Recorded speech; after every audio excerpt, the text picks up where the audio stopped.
episode 89 of the Erick and Brad Show. And abortion's illegal, so Brad's gonna have to start wearing condoms again. Oh shit, Erick's not here, and it's gonna be a solo Brad show today. I'm gonna try to make it bearable. I'm gonna try to make it interesting. It's gonna be a special one and whatnot, and we're hanging out. Just me and you guys hanging out. Let's see how it goes, yo. Episode 89.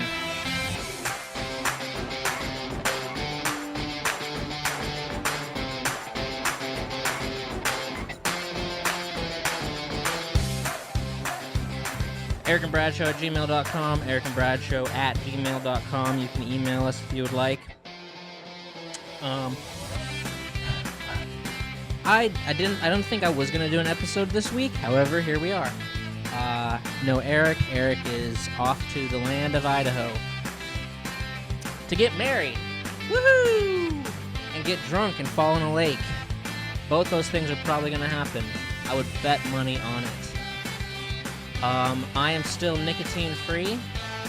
I have had a straw in my mouth for, I think, about 2.5 weeks. 2.5 weeks, no nicotine. So what's up, all you soy boys out there that are addicted to nicotine, all you little bitches. Oh yeah, the real men over here have been sucking on a straw for 3 weeks.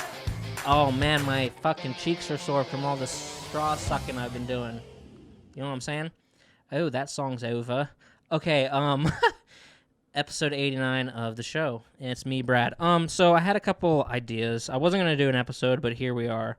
So here's what I'm thinking. I think this episode's gonna be mainly it's gonna be a secret story time with Brad.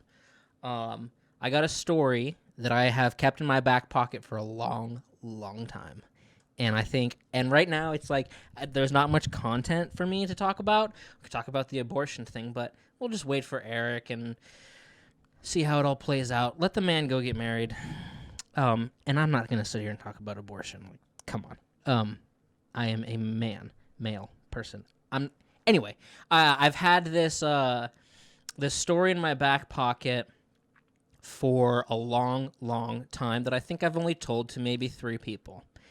So we're going to do that, and then I was going to play that a long time ago, September 15th, 2020, Erick and I were guests on another podcast, a podcast called Spot Lyte On, and this was a long time ago, September 15th, 2020. I can't even that's like a year and a half ago. That's a long time ago. So I a few months ago, I cut the interview we did, or the guest appearance we did on that show, and I have it as a file. So I was thinking, and I wanted to work it into this show at some point. Like, I was like, whenever we miss a week, or sometime when we miss a week or something, we'll just upload that on our feed, on our podcast feed. So I've had that in my back pocket for a while as well. So I've had the story in my back pocket for a while, and I've had that saved interview back in my back pocket for a while. And so I know some people, here's the thing about that, that it's an hour long. So here's some things about that hour-long guest appearance we did on that other show. For one, it's dated. It's pretty much dated at this point. It's a year and a half ago. So we sound like way different than we do now. Like, we sound like, I feel like we sound way more like excited about doing a podcast. and then the other thing is that it's like, I don't think I can listen to it because I think it would be so cringy for me. I mean, I listened to it a year and a half ago, but I don't think I could listen to it now because it'd just be cringy. But it was with my boy Lawrence Purrier on his show Spot Lyte On, and I've just had it, and it's an hour long, and I have it on as a file. So I figure we'll do like a secret story time with Brad right now, and then we'll go into that hour long guest appearance we did on that podcast. Here's the other thing about that. It's audio only. So it would it's definitely would only play for not play, but it would definitely play better to the people that are just listening to this right now audio, not video. So on video, I'll just go to the Erick and Brad logo and play that. And I know some of you have heard it. Maybe some of you haven't. So here we go. I just wanted to work it into this show at some point. It's the only guest appearance we've done as a pair on another podcast. So I wanted to work it into our show at some point. And this story that I'm going to tell, I owe it to this show to tell that story. And just because, a little thing, my first podcast I did was called It's Called Life with my buddy Jeremy. Started in February 2012. And it went for 91 episodes. And then the second podcast I did was called The Point Podcast with my buddy Mike. And that went for, I think, about 54 episodes. And now here we are, episode 89 of this show. Which means that I am now about to surpass with this show the amount of episodes I did with my baby, It's Called Life. Which is will always be my baby podcast that it just is near and dear. It was near and dear to my heart. So I owe it to this show that will surpass the episode count of that other show that I did, to tell the story that I'm going to tell. It's a crazy story. It's going to be interesting. So yeah, there's that. Oh, and then also, I'm going to put a link in the description for a new Carl FLYSTONE song. Carl FLYSTONE, who we had on the show before a long time ago, who is my younger brother, has a new song out. And I'm going to put a link in the description down below on YouTube, down below on Spotify, down below on Apple Music, that you can click and go listen to the new Carl FLYSTONE song. The video for it that's on YouTube, he shot and recorded it in downtown Sandpoint at night. It's shot on First Street. I think that's First Street in Sandpoint at night. So click that, give it a stream or whatever. I had no part in the production of the video, but as we know, I directed his first music video. So now he's doing this one on his own, whatever. As far as the video goes, I think it's a sweet video. It's cool that it's shot in downtown Sandpoint at night on First Street. I think that's First Street, the main street there. So check that out. Do me a favor. I was going to play it in this show, but I don't want to deal with if there's any copyright bullshit that comes up. So I'll just link it, and you guys can click on it and go listen to it. Okay, since that interview that we're gonna get into for the second half of the show is an hour long, which I forgot it was. I think we need to just get into secret story time. All right, secret story time. This is gonna be long-winded. This is gonna be sporadic. This is gonna be. If you can follow me through this story, that's really good. Everybody needs to just relax right now. Get your straws in your mouth. Break out your fucking nicotine patches. Fuck it. Put your feet up. Light a joint. And fucking sit back and relax. Because this is a story about a kayak trip gone wrong. Okay? A kayak trip on the water in Idaho that went south. And overall, it's about a summer that I bought the strongest acid I've ever bought before. Now, trigger warning, there's drug use in this story. And so if you're a member of my family or a future employer of mine, now's the time to close down this episode. Hit the little X on the top right of your screen, or turn your phone off and throw it in the ditch. And go listen to another podcast. There's plenty of great podcasts out there. Dave Ramsey, Dan Carlin's Hardcore History. These are G-rated good podcasts to listen to. This one's not. This one's not G-rated. And I also don't condone drug use of any kind. Any kind. And this story that I'm about to tell is also alleged. So this story could be 100% false, could be 100% true. Nobody knows. If this is being played in a courtroom right now, and Brad, if you're sitting there, future Brad is sitting there staring at the judge right now, locking eyes with him, while this audio recording is being played in the courtroom, I just want to let the judge know and the attorneys know that this is an alleged story. That who knows if this actually happened or not? I don't know. It could all be made up. Yeah. But it's a story, and this happened a long time ago also. Long time ago.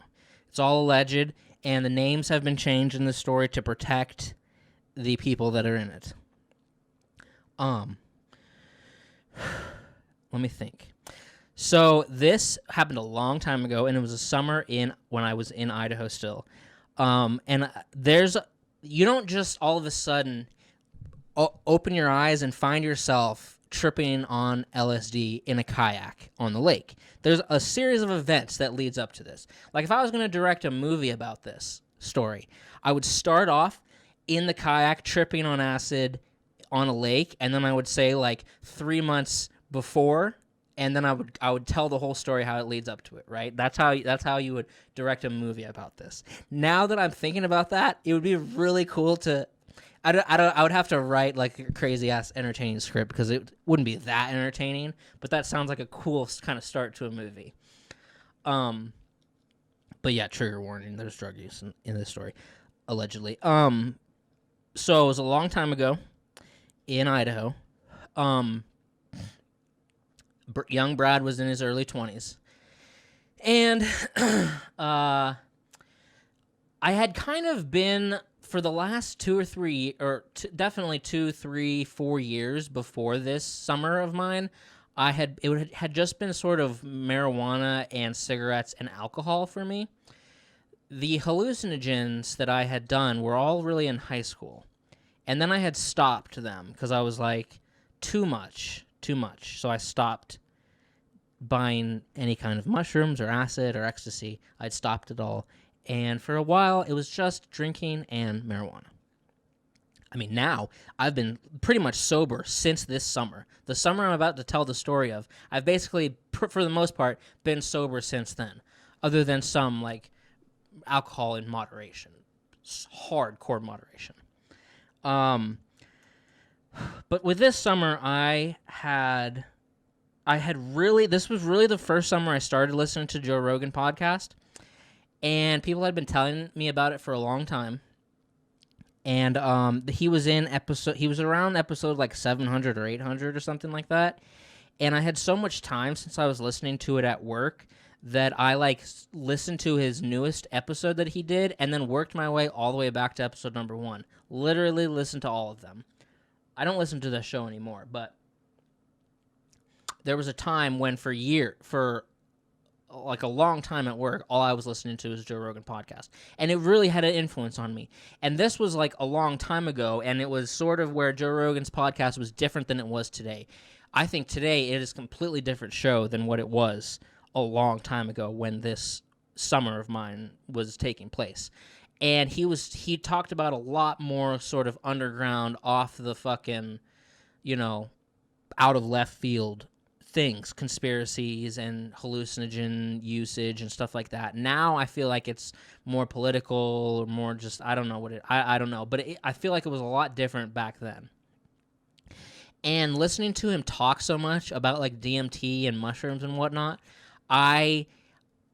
if you listen to stuff for long enough, then you start being like, I should fucking trip again this summer. Like I should buy some stuff. And so I was kind of really on that vibe. Like, I should buy some stuff. And I was, like, kind of fiending for it. Like, and it's not like I just go out one day and, buy something. It's like a long buildup over months. And I'm like, I miss those days. And I felt like maybe in high school, like, you did it sort of just to get fucked up and not did it for like a almost semi-religious experience or like a spiritual experience. You were just doing it and just get farting and giggling. You weren't doing it to educate yourself or like learn something about the universe. So I was like, maybe now that I'm older, like I should do it again, dude. So I was listening to a lot of Joe Rogan at the time, but this was like old Joe Rogan. So I just want to preface that. So, Jesus, the AC in my house turned off and now it's fucking dead silent. So, And then I was living with a buddy, and one day I'm pretty sure my buddy was just like, just out of the blue, and I could be completely wrong about this, but I think one day out of the blue, he's just like, hey man, I want to try mushrooms. And I was like, really? And I was like, okay, well, and I was like, that's fucking weird, because I'm sort of on this feeling that I want to try some, I want to buy something too. So I'm like, I'm like, okay, I'll put some feelers out there.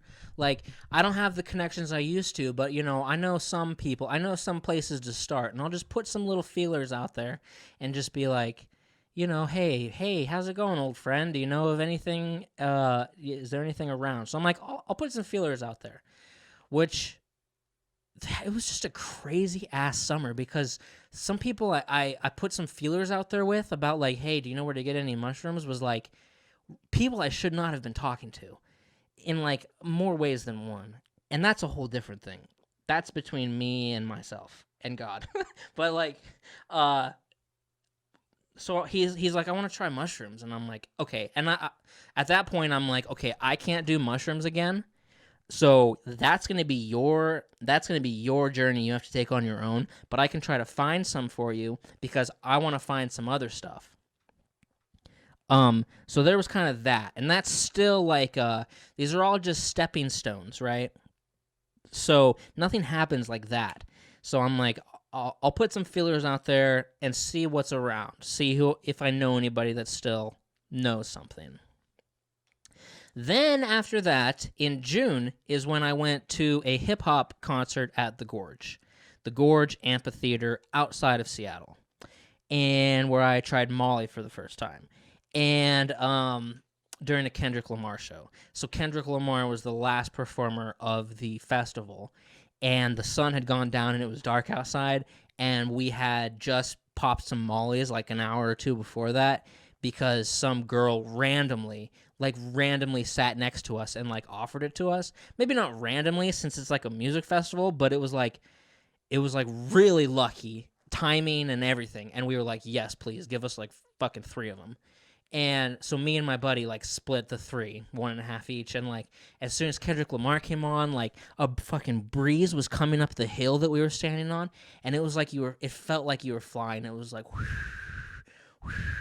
and it felt like so good after like the hot day, like the sun like beating down on you, and like sweating overly hot. And then all of a sudden the sun had gone down, it was cool out, there was a breeze just coming up the hill that we were standing on, and it felt so good. And we're watching Kendrick Lamar perform, and he had only had his first album out at that time, so it wasn't like the Kendrick now, and he only had his first album out, and it was like a really, really cool experience, and an awesome experience.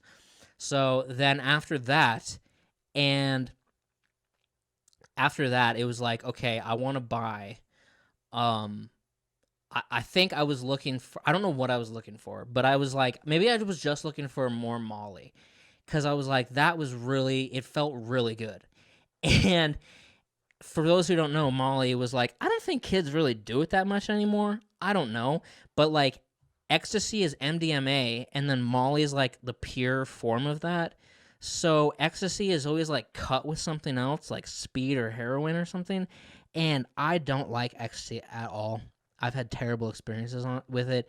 I fucking hate it. Molly, however, is really, really nice, because it's really just a happy pill, basically, and makes you feel a little touchy-feely and like happy. It's like it. And if you do it too much, it'll kill the serotonin balance sort of in your brain. Because the next day after that festival or whatever, we felt like, me and my buddy like looked at each other and like we felt like fucking shit. We felt so bad and just sad and just in pain, because it just like, it gives you like it's like juice, like squeezes all the serotonin out of your brain for a moment, for like a few hours. So you're like, God, this feels great and this is awesome. But then the next day you're like, ah. So if you like keep taking it, that's a really bad thing to do, from what I understand. I don't know. This was all just happened in one summer. This was like, and I think I was thinking about this today. I think this summer was like, I just had to get something out of my system. So I had to just get all of this out of my system. And then I was just fucking done with it all. Ever since the kayaking trip that we're going to get to in the story, I have no desire to do anything again. For some reason, I felt like I needed to revisit all these things and just get it out of my system in the summer. And, yeah. So after that Kendrick Lamar show, now I'm looking for stuff. Now I'm texting people allegedly and being like, I'm looking for mush and Molly and acid or whatever, and like looking for stuff. I eventually find something. So a kid who I don't remember who he was really. I couldn't tell you his name. All I could tell you is that he was like a lot younger than me. He's like this boy kid was a lot younger than me. I don't know how I got linked up with him, but he was like, he had acid and Molly, and he's like, I'll sell this to you. And it was 6 hits of acid and 6 hits of Molly. And I'm like, this is perfect. I will buy this from you. And now I have my summer. Now I have a bunch of stuff to do this summer. And I couldn't find the mushrooms.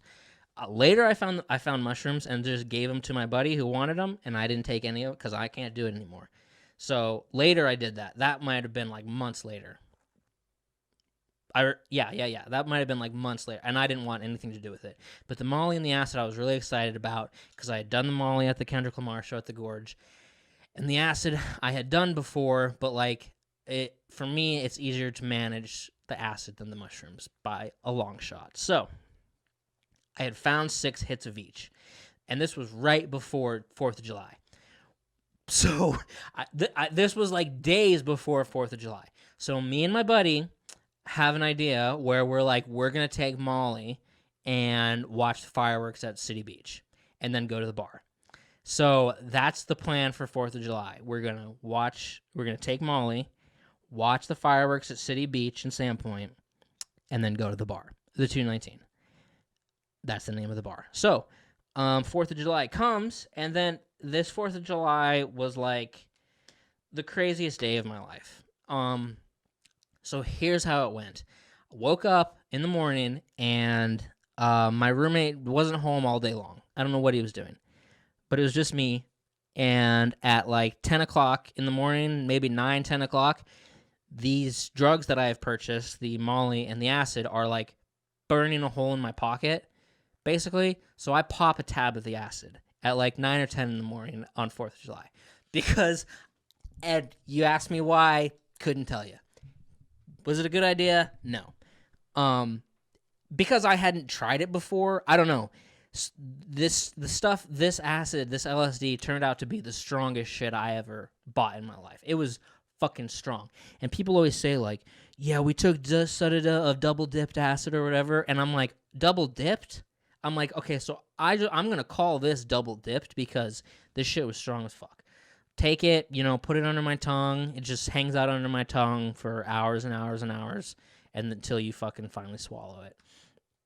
And so what I do is I'm in the living room of the house, all the fucking blinds are closed, and it's like movie time. So I watch a movie called The Other Woman, which is a romantic comedy, and it's really bad. And it's with Leslie Mann, Cameron Diaz, and Kate Upton, who's like a swimsuit model.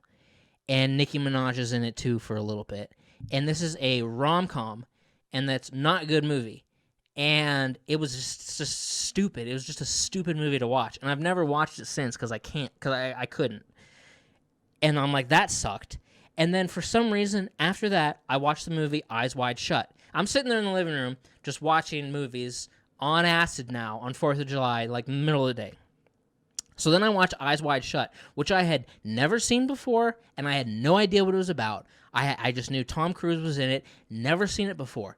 Scarred me for a long, long time to watch that movie at that point. Should not have watched it. It's about Illuminati parties that wear and they have masks and they have like orgies and they're all like fuck each other. And that's neither here nor there because I had no idea what it was about. I'm not sitting there like I want to watch a movie right now with a bunch of that's basically like porn. No. I didn't know what it was about at all. So it really fucked me up and I was like, this movie is fucking insanity. And I hadn't been able to watch that movie up until like about a year or two ago that I was able to watch it again because I just couldn't I couldn't even think about it or let alone watch it again. And I was like, And after the movie was over, I'm like, Jesus Christ, that was the most craziest fucking thing ever. Like, why did I watch that?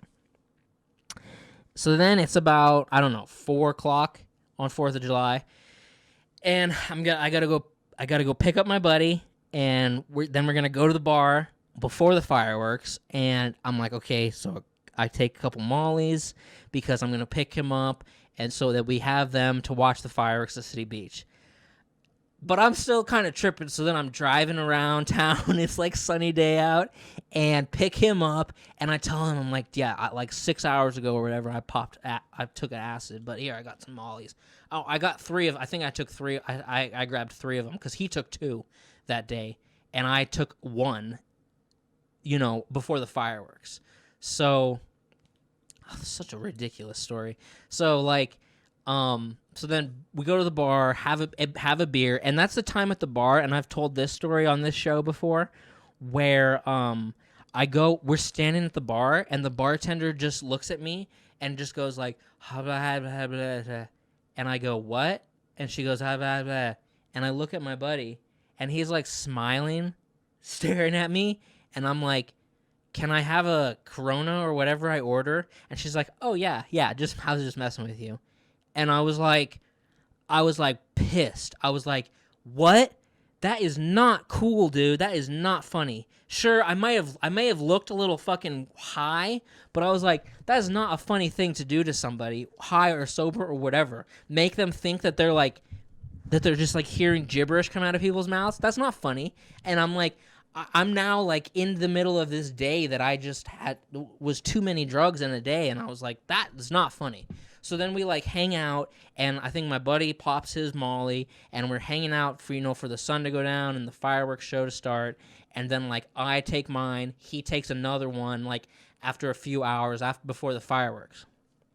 And then we're like down at the beach, and I don't even remember, like literally of this day, the thing I remember the least is the actual fireworks, which is fucking crazy. Because you'd think if you had taken acid, I don't know, 10 hours ago, and then you had taken Molly, and then you were sitting there at night watching these huge fireworks go off over a lake, that you'd remember it. I don't remember it at all. Like I don't remember any fireworks happening. Which fireworks are ridiculous, but I just don't remember them. And then after that, we walk back to the bar, and we go to the 219, and we go outside to the back patio. Probably because I think also on Molly, I think you like overheat. I think it like overheats you, or like dehydrates you or overheats you or something. I can't remember. But and then what happened out there on the back patio at 219 that night, I'll never forget. I'll never forget it, because we were sitting there, me and my buddy. He was sitting to the left of me, and we were sitting on a picnic table. Now, if you know anything about going out downtown in Sandpoint, on days like Lost in the 50s, 4th of July, I think those are the 2 ones, it's fucking jam-packed everywhere. Like, it's hard to even get a drink. So, it was jam-fucking-packed there at that back patio, where it's like shoulder to shoulder. It's like elbows to elbows, and there's like 2 brick walls on the side, and then a fence, a gate in the back, and then tables and like live music. So it's a nice spot to sort of kick it. And I don't remember if there was any live music. I'm sure there was, but there were so many people there, and we found ourselves sitting on a picnic table, shoulder to shoulder, and someone to my other shoulder. And like, you know how it is when you sit on a picnic table and there's too many people on the 2 benches, so everyone's like jam packed in there. So you're just squeezed in, but it's like, at least I have a seat. So we're like squeezed in there. Now we're sitting side to side. He's to the left of me, and there's people everywhere, all around. And across from us, there's a girl sitting there. There's a girl. There's a girl sitting there. That was really hard to say the word girl. Jesus Christ. There's a girl sitting there, and we're talking. She's talking to us, and we're talking to her. Now, so it's like a triangle, like a narrow triangle conversation happening. The people around us aren't listening to the conversation. They're having their own conversation. We're talking to her, and she's talking to us. But I think what was mostly happening was him and her were talking. I don't think I was doing much talking. I think I was just staring. So I'm sitting there just staring at her, and I'll never forget this. Like, I can picture it so fucking vividly. Like, as vividly as, like, what I did today. Because of her eyes. Her eyes were absolutely out of this world. Like, I knew who this girl was. I had never talked to her before, never talked to her after that. Never. And but I was friends with her older brother. Now I think she was about my age, but I was friends with her older brother, and I would bet money that Erick knows her older brother. I would bet hundreds of dollars that he knows her older brother. But we were sitting there with her, and my buddy and her were talking, and I was staring at her eyes, and I was just like, I couldn't tell you a thing what she said. Couldn't tell you a fucking single word. If you said, did she say the word like beach, or did she say the word Idaho, or something like that, I'd be like, I couldn't tell you a single word she said. Because the eyes were like, and it was those eyes that are like kind of silvery blue. It's like really hard to describe, but I think it was like an out-of-body experience that I had. And here's the crazy part. The crazy part is, like, and I think what we get to in this story with the kayaking, I think I would call that sort of an out-of-body experience. I would, because it just was. But I was like, and certainly this day had been, you know, an acid trip that had ended, but I would say there were still residuals there. And then a Molly. Now we're both on Molly right now, and like really on Molly, like rolling on Molly. And I don't know if this girl knew anything that we were high or whatever. I didn't know anybody else that was around, but just her looking at her eyes, I was like, it was like one of the most beautiful things I've ever seen in my life. And I feel like I fell like into the eyes and traveled through space and time. I don't know how else just to describe it. But the trippy part is, the crazy part is that at one point, sitting there, and I couldn't tell you how long it was. It was probably 15 minutes conversation. It felt like hours easily. But at one point, I looked over at my buddy who was like right next to me, and I looked over at him, and he looked over at me, and we just looked at each other for a second. And then at looking at each other, I was like, it was just me being like, bro, and him being like, bro. And it was like, we were totally like, and then we look back at her, and I'm just like, holy fuck, dude.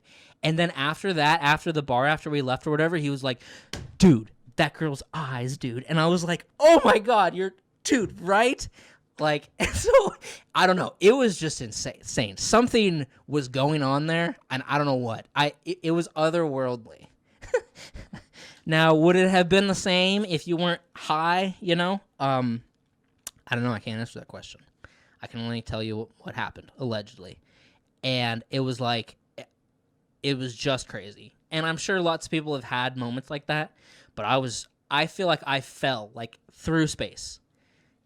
And then came back, and then got sucked back, like, whoosh, and then back on the picnic table. So it was just nuts. So that happened on 4th of July. It was just crazy. So then what happens after that, I think it would still be in the month of July. My buddy is like, you want to go kayaking? You want to go kayaking with me and our other buddy. So me and 2 people. And I had never gone kayaking before. So I said yes. And I had never been kayaking. And it was kayaking on the lake at Lake Ponderay. And it was a beautiful, beautiful day. And I was sober. So we went kayaking, and you know, you kind of get the feel for it. Yeah, if you've never done it before, you're sitting in this kayak, which is like really, really low on the water, of course. Like the water is like right next to you, and you're in the kayak, and it's sunny, and the water was just flat like glass. And I was kind of following them, but you kind of got to get your groove of the whole thing, you know, like with that single oar with the fucking 2 oars on the end or whatever. and you kind of got to get your groove, and you go slow, and you figure out how to turn, and you figure out how to sort of pick up speed and whatnot. And it was really enjoyable. It was really peaceful, and it was a great day. So, and of course, if you're doing something for the first time, like kayaking, you're not going to want to be impaired in any way, because, I mean, you're on the water. And I was happy they invited me, and it was fun, and joking around, and this and that, and whatever. So that happens, and that's a great experience, a great sober experience. God, this story just fucking makes me feel a certain way, just even telling it. But, like, so then what happens, and I think even after that great sort of first kayaking experience, I think I was like, I want to go again, you guys, like, sometime, let's go again. And I think I was sort of egging it on. So what happens is then time passes, a week or two, and they're like, we're going to go again. And I was like, sweet. So then I'm like, well, I got all this acid and Molly. So I think what I'm going to do, because last time on that kayak, you could pretty much just fucking lean back.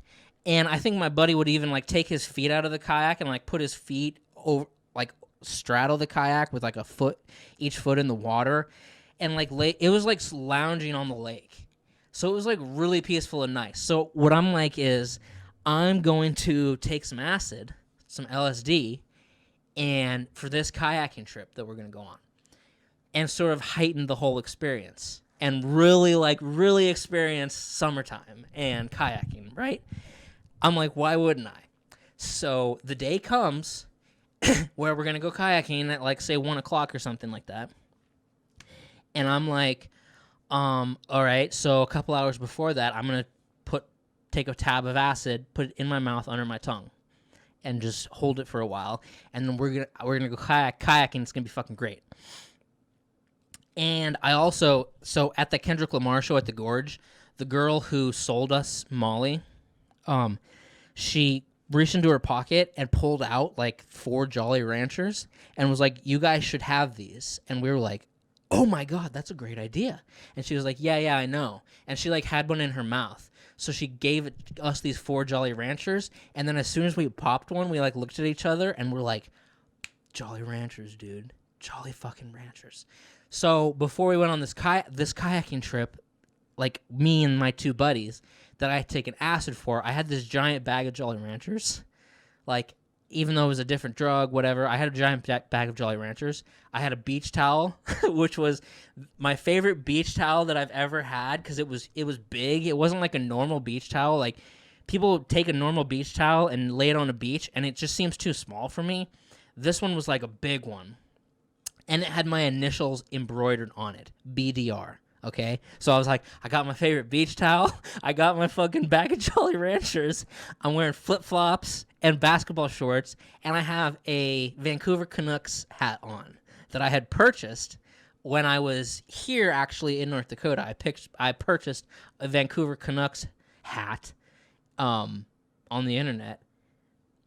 Don't ask me why. It's because I wanted a hat, and I didn't know what hat to buy, so I bought a Vancouver Canucks hat, because I'd been to Vancouver before. So picture that. There's Brad, tab of acid under his tongue, big-ass beach towel, bag of Jolly Ranchers, flip-flops, and basketball shorts, and the Vancouver Canucks hat. I'm like, I'm ready to go. Now, this is not like the 1800s. We had the technology to look at the fucking weather. And now you can kind of see where this whole thing's going. I didn't look at any weather or whatever like that. I was like, this is going to be like last time, where the lake is flat as glass and it's all fucking smooth sailing.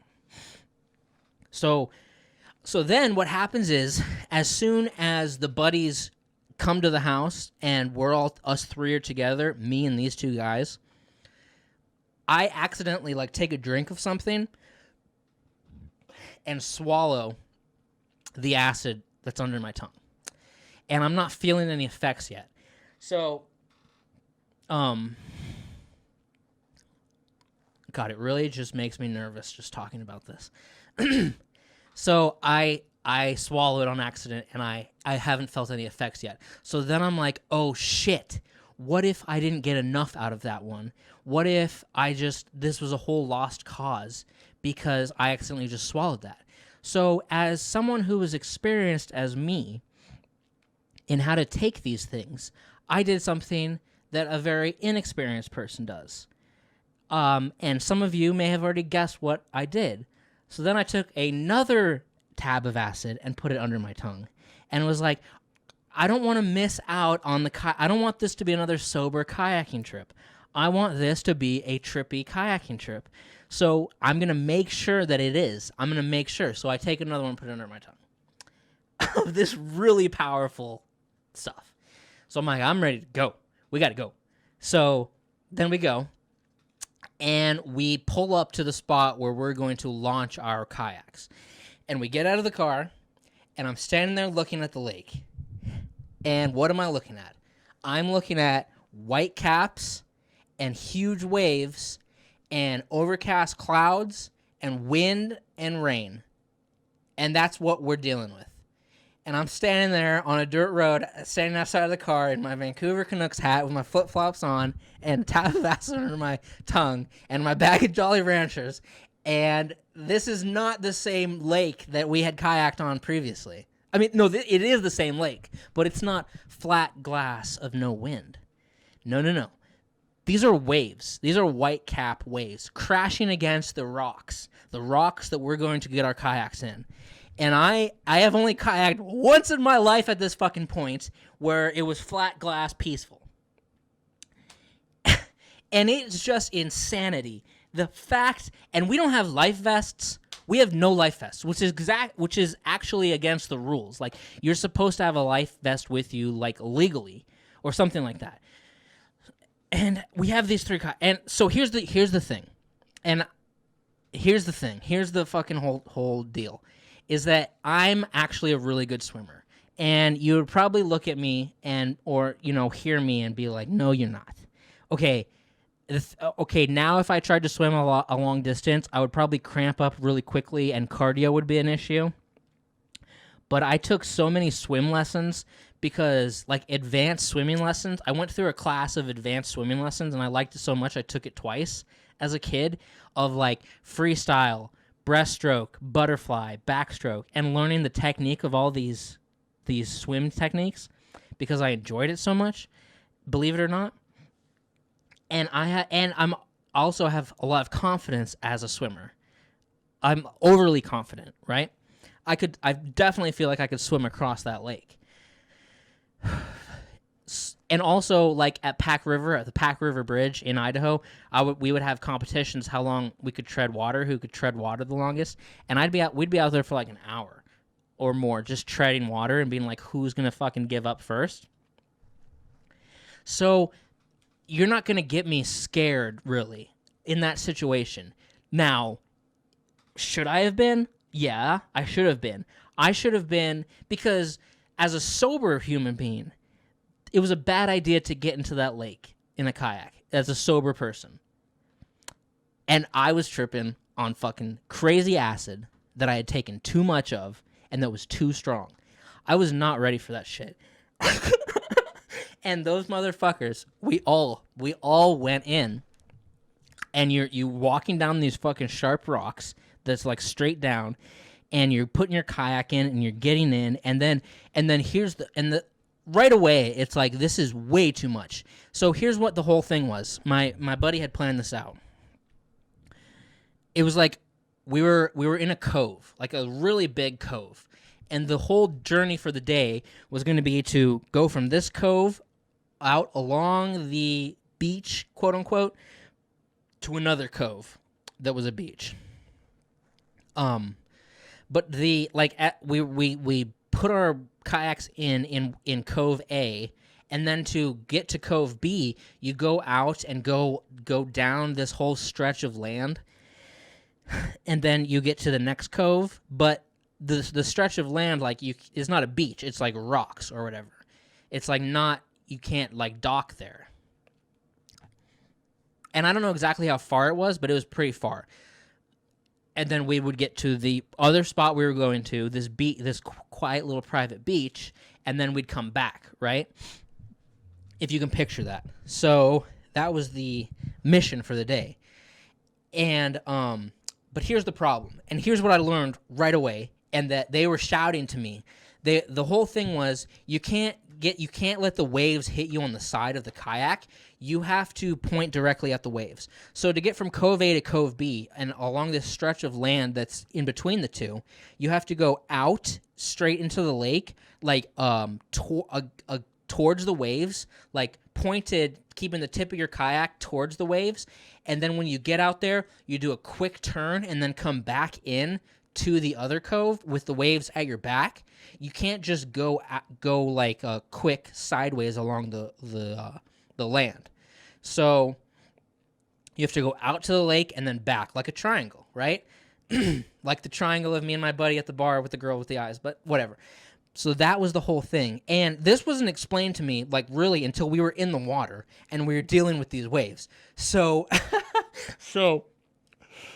it was big waves, dude. And look, my buddy, he will verify this story for me. Look, was the waves bigger in my head? Maybe. However, he will verify that we shouldn't have been out there. One, because these were big ass waves. So immediately they were yelling to me, point towards the waves, and also lean back and go up the wave. And then once you crest on the top of the wave, lean forward in the kayak and then paddle, and then lean back and not paddling and go up the wave and then lean forward coming down the wave, paddle. So that was the whole thing of the whole fucking day, leaning back and then leaning forward and paddling. And like riding the waves. There was nobody else out on the lake. This was treacherous day to go out. I don't know how I wasn't aware of the situation until like we at the situation. Like, you know what I mean? Like I wasn't aware that it was stormy weather until we got to the water, and then I wasn't aware how to navigate these waves until on the water. So I'm like dealing with this stuff like on the fucking fly, dude, and tripping my ass off, right? So I'm high as fuck. So I'm trying to just like stay alive and like manage these waves. And immediately I can tell like this is too much of a physical feat for my body. Like my arms, my breathing, like my being tense and whatever. I'm like, this is a lot. We're demanding. We are redlining. You know what I mean? So I'm like, all right, I'm with these guys. The two guys that I'm with were probably the best situation for me to be with these two. These two guys were extremely fit human beings. And they knew what was going on. They knew I was high as fuck. So they know what everybody's dealing with. So we're in the water. We're going on these fucking waves, dude, on the lake. There's nobody else out here. So you're leaning back and fucking letting the wave come, and then leaning forward and then paddle. So, and it does kind of feel like you're not getting anywhere. It feels like you're kind of just staying in the same spot, which is just sucks. And it's like, if that day would have been fucking sunny skies and perfectly glass water, like it could have been a fucking religious experience or something like that. It could have been the most amazing thing of my life. But it was not. It was a fucking hardcore experience, dude. And so what happens is we're going out. We're going straight out into the lake. And then we get out into the lake. We fucking do a quick turn, and I don't really know what's going on outside of like our little pod of 3 kayaks. So I'm just focused on where we are at, like the people around me and me. And I'm trying to just maintain. I'm not looking across the lake. I'm not looking back towards shore. I'm not looking anywhere. And I'm just trying to fucking figure this out. So we go straight out into the lake against the waves, turn around and do like a quick turn. And I'm just following them at this point. And then the waves are at your back, and we're pointed towards the beach that we're trying to get to, the cove that we're trying to get to. So then it's kind of easier. Then you can kind of just let the waves take you in. So then the waves are at your back. I think you're leaning forward a little bit at this point or something, whatever. And then we're going towards the beach that we're going into. So we do that, and we get there. And we get there. So then we're out of the kayaks, we're sitting on a log, looking back at the lake, and I'm like, fuck, I am high as a motherfucker, dude. I am tripping. And they start smoking weed, and they're like, do you want any? I'm like, no, I don't want any.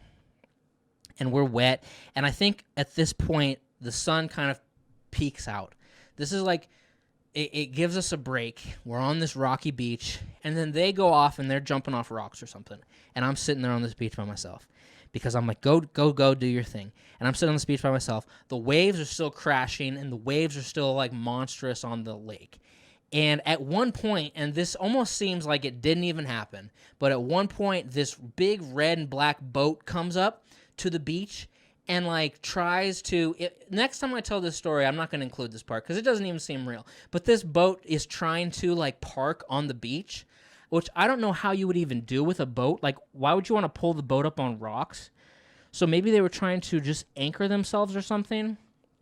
I think maybe at one point a guy jumped off and was, like, holding a rope on the beach of this big red and black, like, expensive boat. And they were trying to, like, do something. They were trying to either anchor or, like, glide onto shore, but it wasn't working. And then he, like, jumped back on and they got the hell out of there. And I was like, fuck, that was... It seemed like they were having this very stressful, panicky situation. And I was just sitting there staring at them, like, from across the beach. And I was like, what am I going to do? I'm not going to do anything, so I'm just watching them. And I'm like, huh. They're trying to do something. I don't know what they're trying to do. And then they leave. And then my buddies come back to me, and we're all hanging out. And they're like, okay, you ready? You ready to go back? And I'm like, dude, no, I'm not. I'm really not. And I'm like, I'm just trying to think about it in my head. And they're like, you know, you got the whole thing down, you know, waves at your back or waves at your front. Don't let it hit you on the side. I'm like, yeah. I got it. I'm like, okay, here's what I need from you guys. Like, what I need is I need someone in front of me. I need someone right in front of me because things were getting bad for me when all of a sudden I was in front and they were like on the side of me or behind me. Because then it's like, then it was just water and I have no direction to go. I'm like, I need someone right in front of me that I can follow. Like, so no, once we get out off this beach and onto the lake, no, don't sit around, no sitting around or anything like that or talking. Like, we gotta fucking go. Like, just go. And so give me something to follow. Like, this is what I need. And they're like, okay, well, that's perfect. We'll do that. Like, we're gonna go out and we're gonna get back to the car and it's gonna be great. And I'm like, all right, I think I'm ready. Now, this was the difficult part because for some reason when we had gotten in the lake before from the car on the sharp rocks, it was easier somehow dealing with waves. So these kayaks were like, apparently with kayaks there's such thing as skirts, which is what you'd use on like a white water rafting kind of river because so water doesn't get into your kayak. So, and it just kind of goes off you. You have a skirt around that hole that you're sitting in. Because those guys even like barrel roll. They like put the oar on one side of the kayak and go like whoosh and barrel roll underwater and up back top. And they could do that without water getting in the kayak. You don't want water to get in the kayak. We don't have skirts on these kayaks. These are like lounging fucking kayaks meant for like perfectly glass water. So there's an opening. You're sitting in an opening, which is really tough to deal with when you're riding over giant whitecap fucking waves. So getting in from a beach scenario was really hard because you're sitting in the fucking thing and you have to push yourself and you have to get out, you know, you have to get off the beach and into the water. And they both went. So one buddy goes first and I think they were like, we're going to go first so you can see how to do it. And I'm like, okay, I'll go third. I'll go last. So they go and they get out there and they get past the waves that are crashing on the beach. And I'm like, okay, my turn. So then I'm in the kayak on the beach and I'm pushing out or whatever. And it's really fucking hard, dude. So the waves are like crashing on you. And then I get out and I get through the fucking crashing waves. But a lot of the water gets in the kayak. And it's like crashing on me and getting in the kayak. So then I'm out on the lake. And this lasts about 4 seconds. And so now I'm out on the lake and I pull and I like paddle towards them, and they're just sitting there, sort of with the waves coming to the back of them, and they're just like riding the waves up and down. So then I start screaming at them, go, go, go, go, go, we gotta go, like fucking go, because I'm like, I just did this whole thing where you guys gotta go in front of me so I have something to follow, like, and now you're just sitting here. So I started screaming at them like, go, go, go, we gotta go, and they're looking at me and looking at my kayak, and my kayak's now like half full of water, so I'm like sitting in all this water. And it's kind of like a situation where if you see someone on like a tightrope and they like start to lose it, their arms start to like twitch up and down really quickly, and you're like, oh, they're wobbling, they're losing it. So that's what I was doing in this kayak, because the water is sloshing around in the kayak. You have no balance left. So that's what's happening to me, and I don't think I even noticed what was happening to me. And they're staring at my kayak, and I'm like, we gotta go, like, go, start moving, you motherfuckers. And then I look down in my lap, and when I look down, I just see water. My kayak has now sunk underwater, and there's water just pouring in to the kayak like a waterfall on both sides. And as soon as that happened, I immediately throw the oar and bail out of the kayak and start fucking power swimming to shore. So I just bail completely, and I start swimming to the fucking beach, like power swimming, boom, boom, boom, boom, and I'm leaving them to deal with getting the oar and the kayak. They get, and they're now bringing back to the beach, following me swimming, power swimming to the beach. So my entry into the lake for the return trip did not fucking work out very well. So I capsized, basically, and I am now swimming to shore, and I have my Vancouver Canucks hat in my hand. I have lost the bag of Jolly Ranchers. I have lost the beach towel that I liked, that had my initials on it. They are now lost to the sea, down in fucking Davy Jones' locker. That shit is, charge it to the game. That shit is gone. And I get to the beach, and I'm now completely drenched, of course, and they're pulling this kayak onto the beach, which is really goddamn heavy. One of them has the oar, then they're both pulling the kayak, and I pull the kayak too, and I rip one of my flip-flops, like rip the fucking, where the toe strap goes through the bottom, rip that shit out, and then they flip the kayak over and dump it, which is really hard to do. Like, I could see a situation where someone's by themselves, and they're not strong enough to dump a kayak, because it's really heavy. They could maybe do something else, but these guys dumped it really quickly, and it was like, damn, dude. And they're like, you good? And I'm like, I'm good, I'm fine. And they're like, we got to try that again. But they're like, what we're gonna do this time is we're gonna get you out on the water first. Or I think one of them went first, and then the other one was going to help me get out onto the lake without getting water in my kayak. So I'm like, all right. And we might have taken another 5-10 minute breather because we needed it. And they're like, okay, we're going to get a guy out there into the lake, and then we're going to get you out there, and then the third guy is going to come out, and then we'll all go. And I'm like, okay, that's fine. I'll deal with sitting out there with no direction to go over what we just did. So one guy goes out, and then the other guy helps push me out over the fucking initial waves that are crashing, and then I get out, and then he gets out, and then we're all going, and we're off. Going back to the car. And I'm like, fuck. And now they're high on marijuana, but that's okay. That's a whole other deal. I'm tripping my ass off. And I'm like on another planet. And this is another out of body experience, because it's raining now. So it's fucking dumping rain on us, and we're going out into the middle of the lake to do the straight out and then flip and then straight back into the other cove. So we're going straight out into the lake, and it is just so gray. And it's like the water, I want to say that the water looked like, when there's sort of like gasoline in water and that rainbowy kind of thing. But it wasn't necessarily rainbowy. It was more just like silky.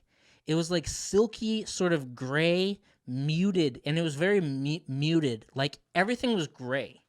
So I'm thinking about all this while I'm paddling, where I'm going lean back and then forward and paddle, and lean back and then forward, and then paddle, paddle, paddle. And I'm like, I lost my Jolly Ranchers, lost my towel, and I'm drenched wet, and my flip-flop is fucking broken. And I'm like, and I'm just like, and what they have now is, what we have is one person out in front of me, one person leading who knows where we're going, and then the other guy, one guy told the other guy, he's like, I want you to just sit right next to Brad and just sort of watch him. Watch if he's getting water in his kayak. That's what they were saying. Watch if he gets water in his kayak. And I'm like watching this like a movie at this point. So they're like talking to each other, like two of my really good friends. And they're like, watch if he gets water in his kayak. I'm like, okay.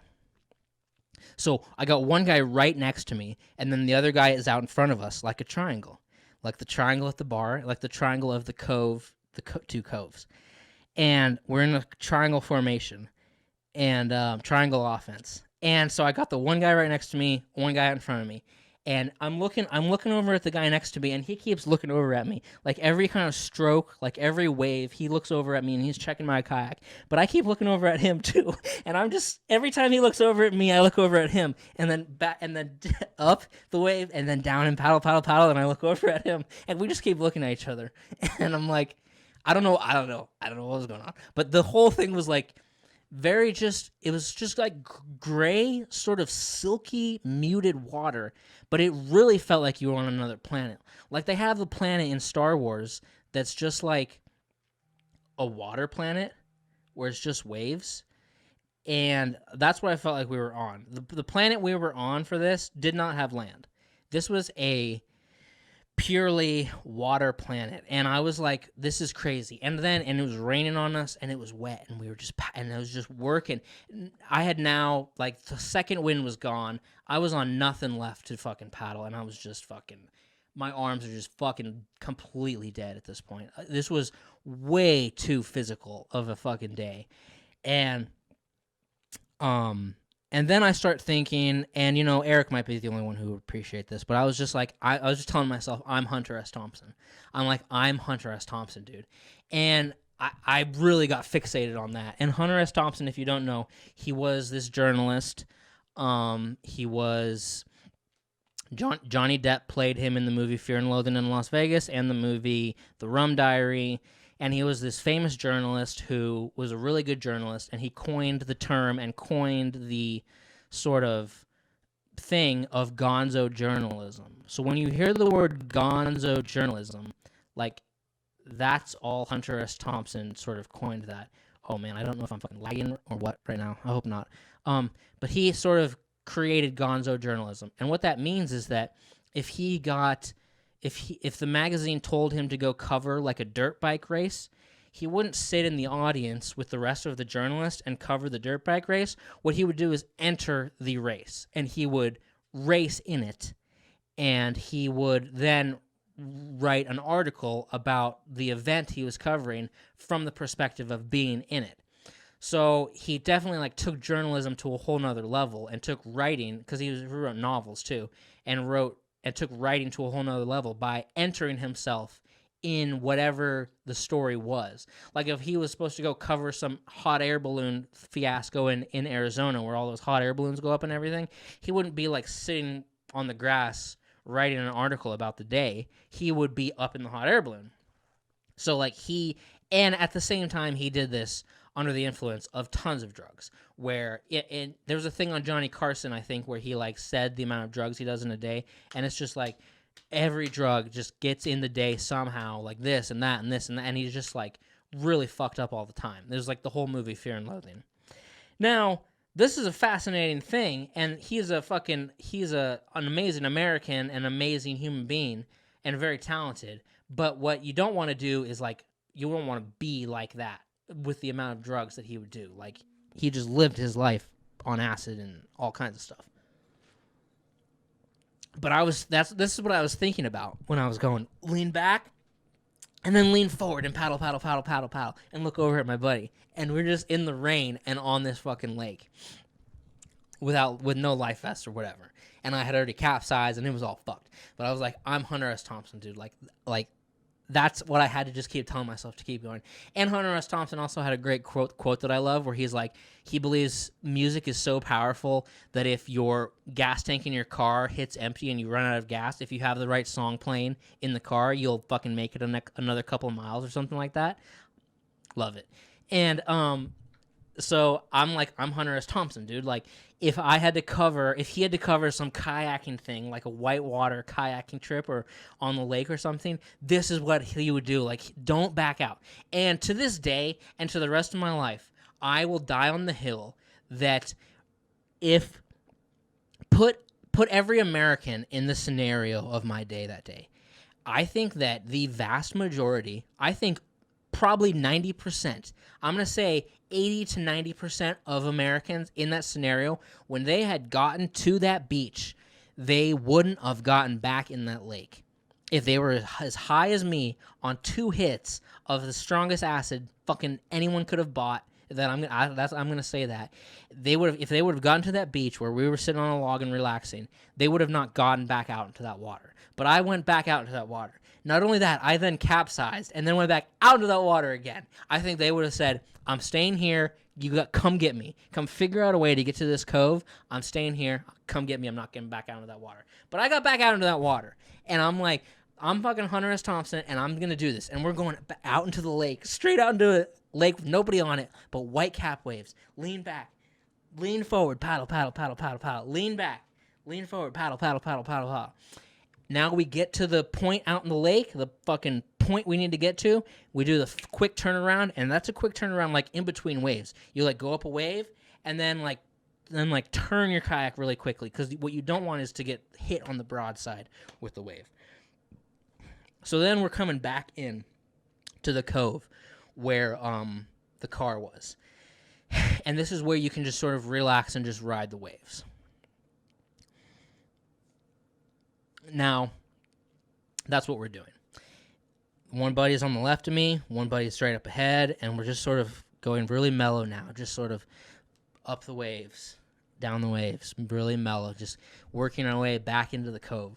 And then everything starts to get real silent, like real fucking quiet. Almost like that bar where I was staring into that girl's eyes. Me and my buddy were both staring into that girl's eyes. It was like a 3-way staring situation. And everything was just muted around me. There was no sound happening. And I was just falling into the eyes.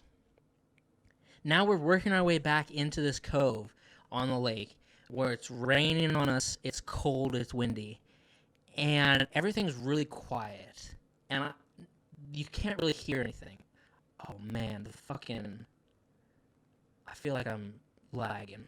I don't know if I'm lagging or not. I hope not. And you can't really hear anything, and we're working our way back into this cove real slowly. And it's really quiet. And I started to get this really eerie feeling that's like, we're not alone. That we're not alone right now. There's someone else here. It was a really weird feeling, but I'm just looking ahead at my buddy, and I'm following him, because that's all I've been doing all day, is just following the guy in front of me. That's my job. And I'm looking at him and following him. And then I get a feeling, it's like a feeling, and I've had this feeling a lot in my life, where you feel like someone is right fucking behind you. So I turn and look, and there's a sheriff's boat right behind me, like 20 feet from me, right behind me and my buddy. And I look at it, and I'm like, and there's a sheriff on the front of his boat that's standing there, and he's standing like over us. And I'm like, and I look over at him, and I'm like, holy shit, dude. And they had apparently known about it for a long time before me. They had known that he was coming up on us. I didn't know until the guy was right fucking there. And I look, and he's right there, and has like a megaphone, and he's like, what the fuck are you guys fucking doing out here? You should not be out here. Do you have life vests? And my buddy's like, no. And he's like, and he's fucking pissed. And my buddy's like, our car is right there. We're going. You can see it. Like, we're going back to our car. It's right there. And he's like, get off of the fucking lake. And like, he is pissed. And I'm like, whoa, dude. Like, where did this guy come from? This guy is like, he's totally killing the vibe. And I was like, that was really fucking weird, dude. And then we get back and get in the car, and we're out of there. And I'm like, fuck, dude, that was nuts. And then people, I tell the story to people, and they're like, you could have died and whatnot. I never felt in any sort of physical danger. Because I have a lot of confidence in my swimming ability. I was just afraid of like my mental state more than my physical state. It was fucking exhausting as fuck. And every time I see one of those guys, they just start laughing. And I'm like, fuck. And they're like, dude, remember that day kayaking? I'm like, yeah, dude, I remember that day kayaking. It was fucking nuts, dude. I was the one with a head full of acid. Like, that would have been hard to do sober. And that's that. I don't think I lagged out too hard on this episode. And that was the last time I ever did any kind of hallucinogen. And that's the last time I probably ever will. I don't have any desire to do it ever again. Molly, maybe at like a festival, like a concert. But that was it for me. I was like, I got it out of my system. I just got it out of my system. And maybe that's what needed to happen. Maybe a traumatic kayaking adventure needed to happen. And nobody got hurt. I don't recommend doing it. I don't recommend fucking going out on the lake on the fucking big-ass waves. It was like the perfect storm out there. A guy who's only kayaked once in his life. That's retarded. And my buddy after that was like, they have skirts that you can put around kayaks so like water doesn't get in. I'm like, you should buy some of those, dude. You should buy some skirts. And you know what I should have done? And I'll die on this hill. I'll say this to my grave. What I should have done, what would have been the perfect day, is to stay at the car and sit there like on the tailgate, on the hood of the car or something, and watch the water and let them go out there and go to the other cove and come back and whatever. If I would have just sat there and watched the lake, I think I could have had a beautiful fucking day and a great experience. I should not have gotten in the water. I don't know what the fuck was going on. It was nuts. Anyway, episode 89. Let's get into this podcast, the guest appearance that we did. I hope I didn't lag out too much in this. I think it should be okay. Congratulations, Erick, on getting married. We're not going to be back for a while. We're definitely not going to be back for the next 2 weeks. I'm working 36 days straight. I'm trying to make some money. Today is day 5 of that, so I have 31 days to go. Erick's in Idaho for the next fucking 19 days, 18 days. So it's going to be at least 2 weeks, if not more. Sorry about that. Life happens. Anyway, episode 89. Here comes the guest interview. Listen to it if you want. If you don't want to, I don't give a shit. It's too cringy for me, but I wanted to get it into our feed at some point. So here it is, and I'll see you guys when I see you. Later.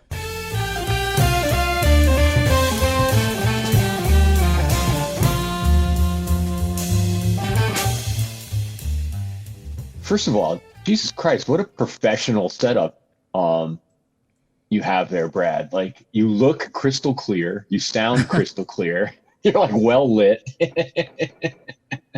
Yeah, it's all right. It's coming together. What's the commitment to that? Like, what, I'm sitting here in my home office. Erick looks like he has some really good equipment there, but clearly he's in a dining room or something. you seem to have a next level setup there. What's that about?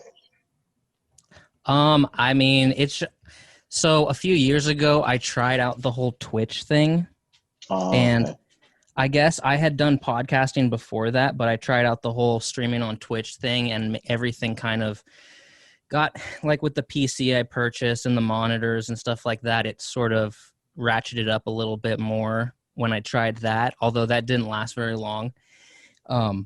But this is just a wall and some, stuff I bought off Amazon. I actually had a setup more like your guys's, but then Erick did buy a backdrop that he usually uses. So then I figured I should do something similar. And now I'm just up against a wall. Gotcha. Yeah. Yeah. That's, sounds like, go ahead. We're all audio, right? That was the reason I didn't set anything up. I thought we were just doing audio. We're not doing video, correct? No. I use the video just to keep the conversation natural, but we go audio only. Yeah. Okay. That's what I thought. Yeah. Yeah. And so it sounds like, to a certain extent, I was going to ask if you guys are like gearheads in that way, where you kind of get into equipment and go down the rabbit hole. And I'm kind of intimating, at least for Brad, that that's the case. Like, you were in for a penny, in for in for a pound in terms of buying equipment, improving the equipment, tweaking the equipment. Is that at all right? Kind of. I'm still just using like a little Logitech webcam. Eric has since upgraded to an actual camera that's plugged in, which is something I'm going to need to do. But I don't know. It's not, I wouldn't say any kind of gearhead or anything like that. I usually just try to make the most with the least. That's the kind of situation I'm in. Because I mean, until you're making money from doing a show, it's hard to justify large purchases for me. So I'm trying to just do the most with the least. Yeah, I hear you. Now. To dial back for a second, because there's multiple of us on this call, could each of you introduce yourself and for listeners, and tell me where you are geographically? My name is Erick Beavers, part of the Erick and Brad show. Me and Brad here. I'm in Portland, Oregon. Excellent. Yep, Brad Robertson, and I am in North Dakota. Wow. And so, what's your history? How do you guys know each other? So we both come from a small town in North Idaho. Both went to the same high school, although Erick's a few years older than I am. So we didn't really meet there, but I worked at a restaurant and I had a buddy at the restaurant. And then I started hanging out with him, and then turned out he lived with Erick. And we met through that guy, basically, just hanging out there over at his house, year after Erick had already graduated. As the years passed, he found his way to Portland, and I found my way back and forth to North Dakota. And this would have been about 10 years ago. Yeah. And we always kind of, when I started doing a show back in 2012, I think Erick found my show I was doing, and he kind of always kept the idea alive of we should do a show someday. We should do a show someday. You should move to Portland and we'll do a show. And that never really worked out. But then a few months ago, he was just like, do you want to just do one over Zoom? And I was like, yeah, definitely. Yeah. And so, Erick, what was the impetus not only for wanting to do a show with Brad, but for you guys specifically starting this show at this time? I'm the kind of person that I always have to have an extracurricular going on. You know what I mean? And usually it's music, band stuff. I've pretty much always had a band since I was about 21. And it's super hard to keep going. I don't know if you've ever done the band thing, but it's extremely hard to keep, with kids, just always. You get about a year solid out of someone, and then something just happens. Everything falls apart. And then the idea I was never really into this. I've always been into theater, being on stage and music, and not really into this, but I am a crazy gearhead. And then it just kind of made sense. It was like, well, this is going to be way easier to do, with just one person, and it's fun. It's just that it was a new thing to get into, just to buy the gear for, get the camera stuff going. And I love podcasts, super into, the Rogan and stuff like that. I was just like, this would be super fun to do and a lot easier to keep, just keep two people. The expenses way cheaper to do this than to have a band, to have monitors and all the microphones and stuff like that. And then through the music stuff, I pretty much had everything. Essentially it was just getting this microphone just because I didn't want to use, an SM58 or something like that. But, other than that, I already had everything. Who's this for? Who do you guys, is this how are you staying in touch with the people in your sort of social universe? Do you have any hopes or expectations about who's on the other side of this? Mainly, I feel like I do it for myself, Mm-hmm. and while it's always rewarding to hear that people like the product, for me, a lot of my topics just come from things that I'm dwelling on throughout the week, whether it be just stuff in my own life or just topics in the news or some old conspiracy theory or something. And then once the weekend rolls around and we record, I can then kind of get it out of my head and have a discussion about it. And then the next week, I'm no longer thinking about it. So it's very kind of therapeutic in that way for me, I guess, as just an outlet really for any ideas. But of course, you know, we always say, hey, email us questions, come on the show if you think you'll be a good guest. And it's always the interactions with listeners is rewarding too. But a lot of times it's just an outlet for my mental ideas, I guess. And I would imagine there's an element of that. Well, I don't want to presume, but in particular during this time, whether it's, you know, dealing with COVID, dealing with kind of all the noise in our kind of universe right now, I would think having that outlet is even more amplified, maybe, or you know, it's a constructive way to channel or filter all the shit that's going on in the world. Yeah, I would hope that listeners would be like, you know, maybe we can all come together once a week and try to make sense of everything that's going on, because that's a really hard thing to do. And then I can always just count on talking to Erick every week and being like, you know, and just bouncing my thoughts off of him and ideas and stuff like that. Because I'm in North Dakota, there's not a lot of, you know, social life is never anyone's main activity, I guess. And I work alone all day long. So, and I live alone. So I live alone and I work alone. So then it's like, let's just let these ideas fester all week and then we'll just get them all out there come showtime. So, I mean, the whole quarantine thing for me was just the way I've already been living. That's just how it goes out here. Yeah. Erick, do you guys interact off mic? Like, do you try to save it all for when you're recording? Like, what's your relationship when you're not doing the show? Very much. I find myself, before this all went down, we weren't like best friends by any means. Like we weren't in contact all the time at all. You know, just maybe once every 6 months or something on Facebook or something like that. But as soon as the show started, I do find myself like at least twice a week, I'll go to say something like, you know, a little preamble before the show or something like that. And then I just, oh, wait, I got to save that. So I find myself like distancing myself from him and then when we start the show, usually we'll have like a 15-minute, but we try not to really talk about anything. It's more just like, is there something we need to talk about before this? Or so, yeah, pretty much the show is our interaction completely. And then before the show, it's just making sure audio's set up, video's set up. And then after the show, it's just maybe, you know, we go through 15 minutes of notes or something like that, or, you know, talking about the guests for next week or something like that. Yeah. Where are the, are there, I'm going to try to phrase this correctly. Are there things that you guys definitely agree on or vibe on, and definitely things that are like they're like, you know, they set you guys, you maybe have differing opinions or you get riled up in different ways about, like, how do you deal with the topics you're going to talk about, and how do you generate sort of heat between each other?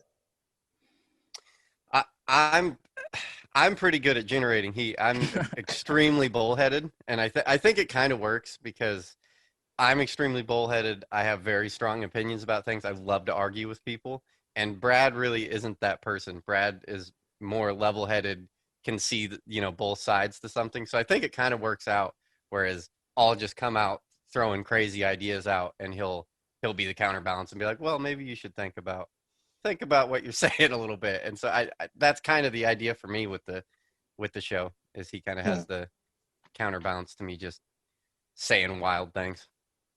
Brad, you alluded to something when you were first speaking about, you've kind of had some experience, you know, you experimented with Twitch for a while, you've done other types of shows. Can you talk to me a little bit about, like, you know, all these things to me are sort of in the same lineage of, like, whether it was, you know, blogs, early social media, podcasting, now live streaming. You know, I guess some people on, like, one end, there's like this highfalutin idea of it being like the democratization of broadcasting, or like, you know, people, voices having access now to tools.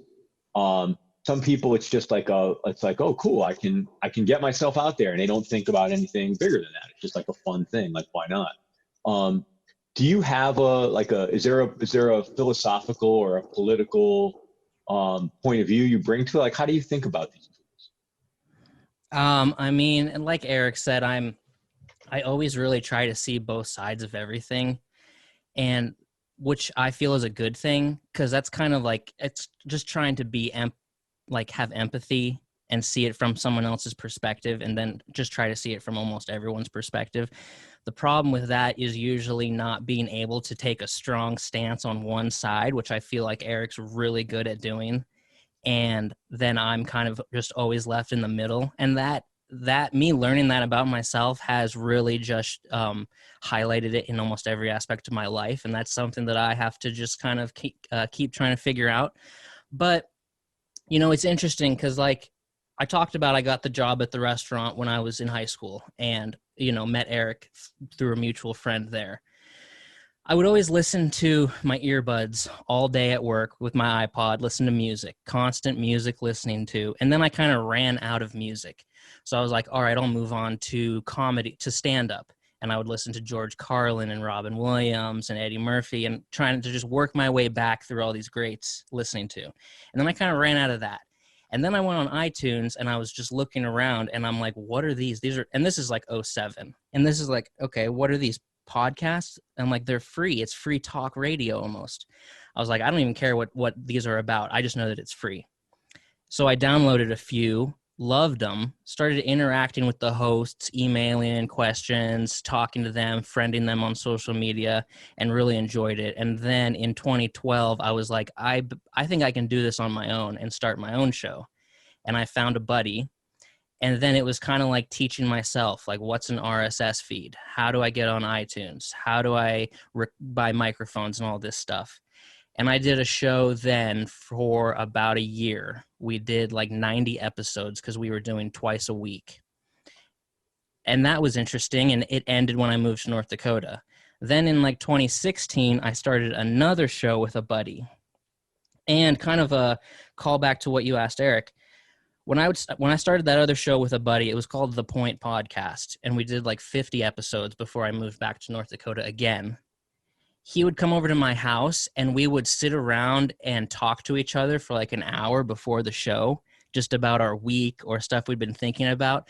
By the time we actually hit record, the any kind of spark or whatever passion we had about topics was completely out the window. And then we had to force another hour of conversation. And it happened time and time again. So that's why I kind of almost like this Zoom way of doing it sometimes, because it's kind of just, once you're sitting down, let's just hit record. You know, we wouldn't really talk for an hour beforehand, which happens easily once someone comes over to your house and you're like, hey, you want something to drink? Da, da, da, da. So I kind of like that way of doing it now. So this is my third show. And also with those other two shows, we never really got guests because I've had to deal with anxieties and stuff like that of having just guests come into your house, like do your show in your bedroom or your living room. But what's cool about this Zoom thing is that guests are almost an infinite amount of possibilities. And I was skeptical about guests at first, but Erick really liked the idea of guests and pushed the idea. And I think that it really helps bring an edge to the show. Just an edge, just that it's not two guys just sitting around week after week, the same two guys. It's nice to have a guest, and it's also challenging to think up questions, and it's a whole new game. Yeah. Just like podcasting is a real whole new game. You're seeing podcasters get like $100 million contracts and stuff. And back in 2007, when I found them, it was not like that at all. It was like five guys sitting around one microphone kind of stuff back then. It was craziness. Yeah. I have found a couple of experiences I've had that kind of overlap the things you guys are speaking to. One is that, you know, we started our podcast a couple of months before COVID hit, but it really started to get momentum during the lockdown.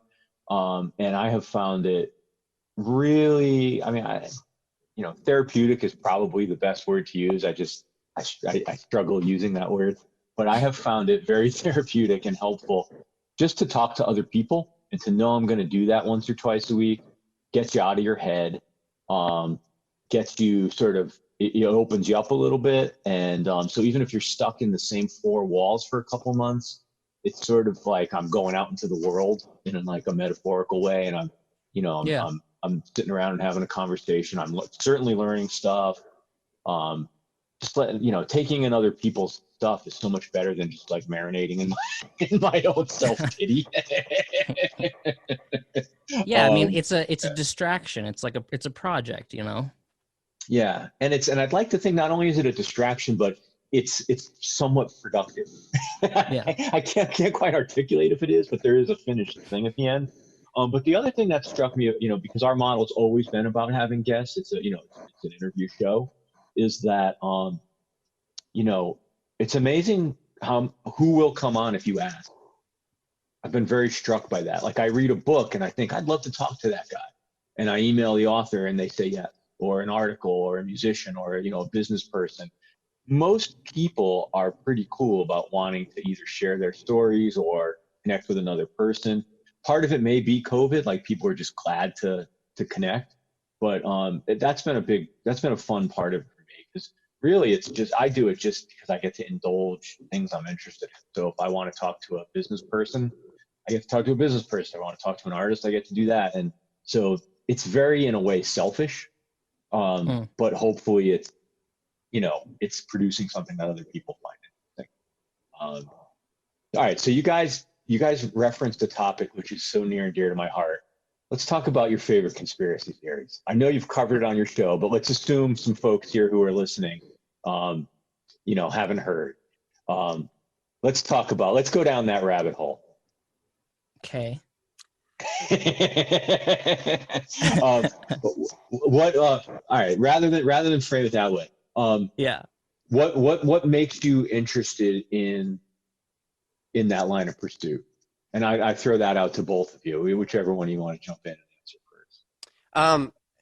As far as so as far as me being extremely bullheaded and taking crazy stances, I love any conspiracy theory. I love it's entertaining to me, but then I'm also the type of person that's no, it's all BS. This is all BS. You're all wrong, blah, blah, blah. And that's I love I guess Alien is the only one that I might like really get into. But as far as you turn on the TV and like ghost stuff, and so I'm just like, oh my, I can't get on board with you guys on this, or the Bigfoot thing or anything like that. But it's fun to talk about. I love, of course, love that.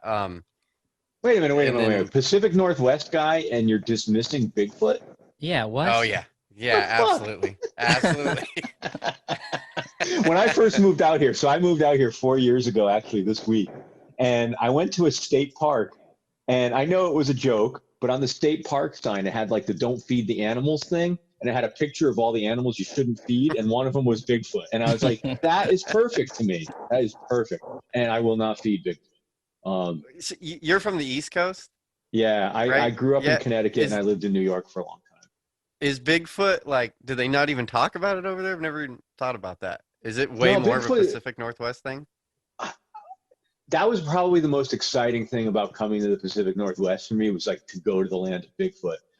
So no, Bigfoot's definitely talked about.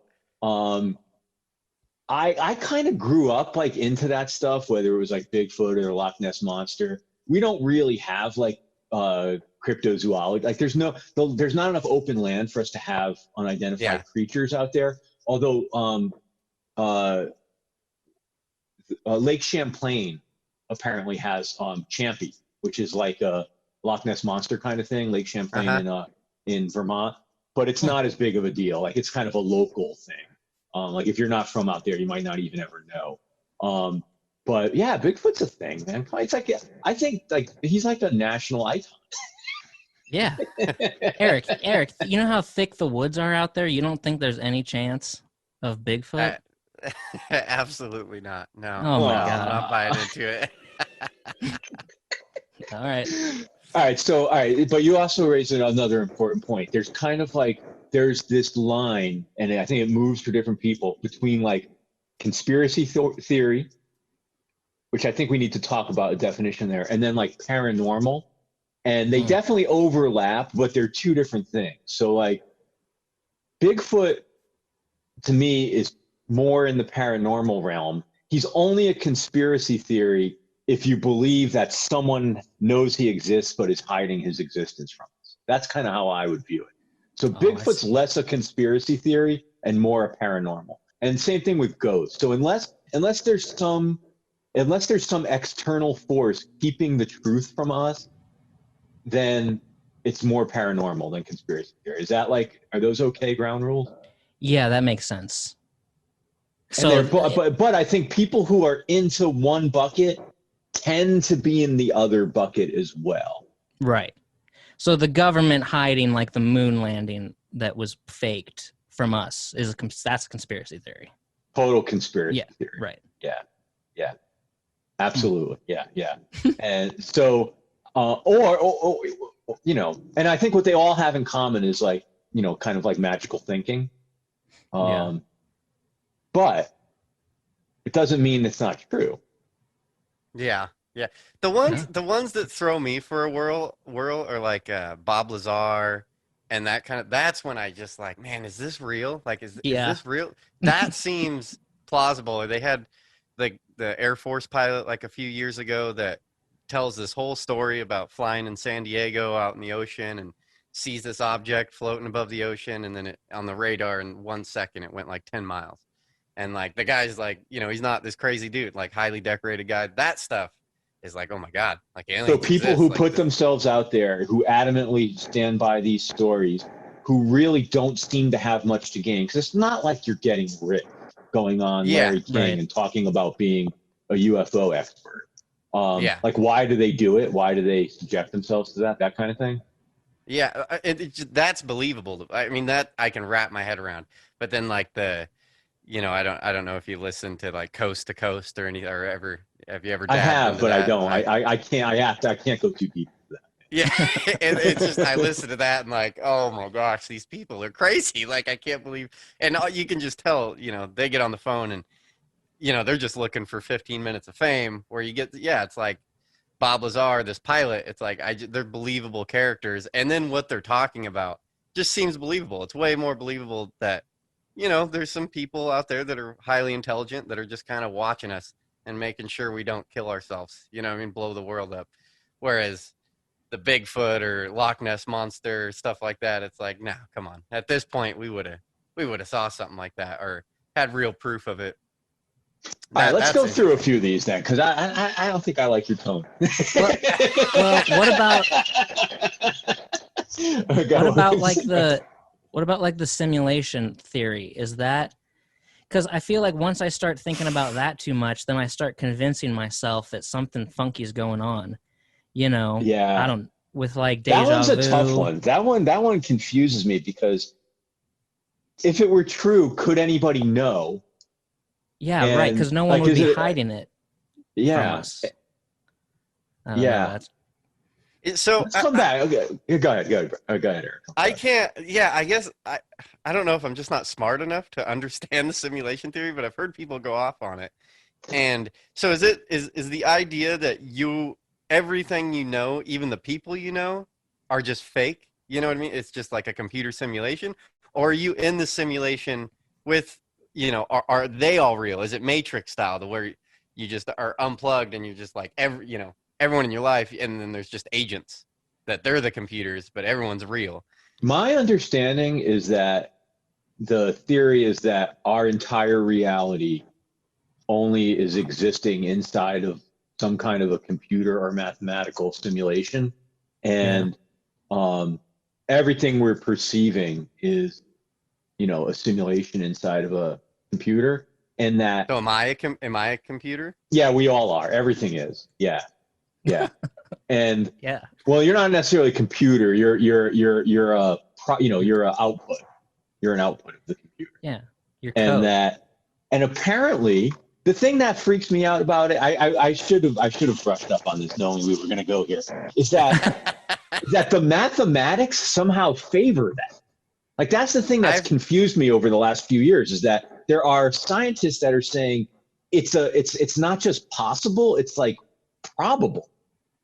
Yeah. They had it's like somehow when they, go break down like atoms or whatever, and they go deeper and deeper and deeper, they go deeper and deeper and deeper into outer space. They're just finding like math equations somehow. I don't know exactly what that means, but that's what they're finding. And I understood that it's just like this. It's like a Sims game. Like we're all like in a Sims game, pretty much. I don't know. I don't know either. All I know is I wish I were a little bit smarter and a little bit more well-read in like philosophy and religion, because I suspect maybe I'd understand it better. There's a lot of very convincing YouTube documentaries that you could dive down and figure it out. All right, I think after we hang up, I might need a viewer's guide to the simulation. All right, so all right, Eric, let's talk about Loch Ness Monster for a minute. So they're what's in the pro category column and what's in the con column? I'm going to go first. In the pro column is the grainy picture. In the pro column is the deep water that apparently goes underground and connects to another body of water. That's about all I got. and that maybe it's a sturgeon. That's what I have in the pro column. In the con column is there's no contemporary picture. Is that all right? So go ahead, your turn.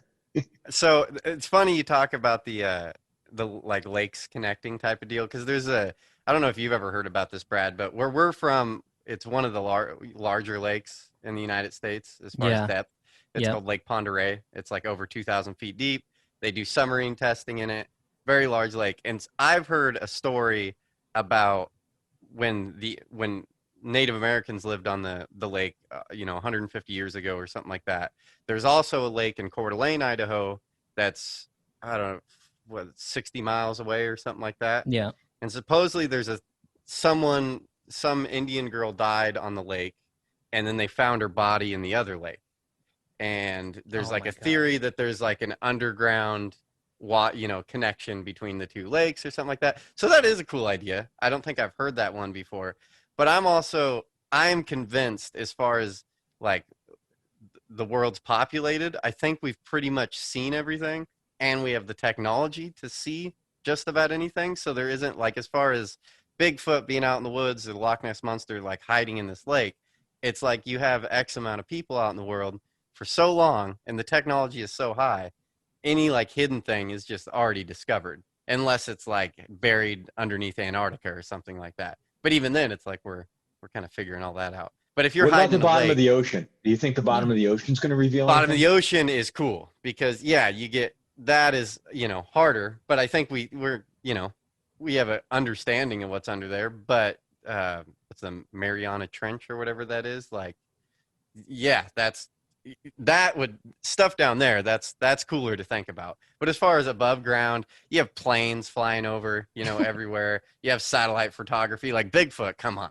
like you would have saw something at this point. They would have found him. Loch Ness Monster, I think, with with sonar and stuff like that, they would have gotten that stuff. I'm too staunch and just like, no, I know it to buy into stuff like that.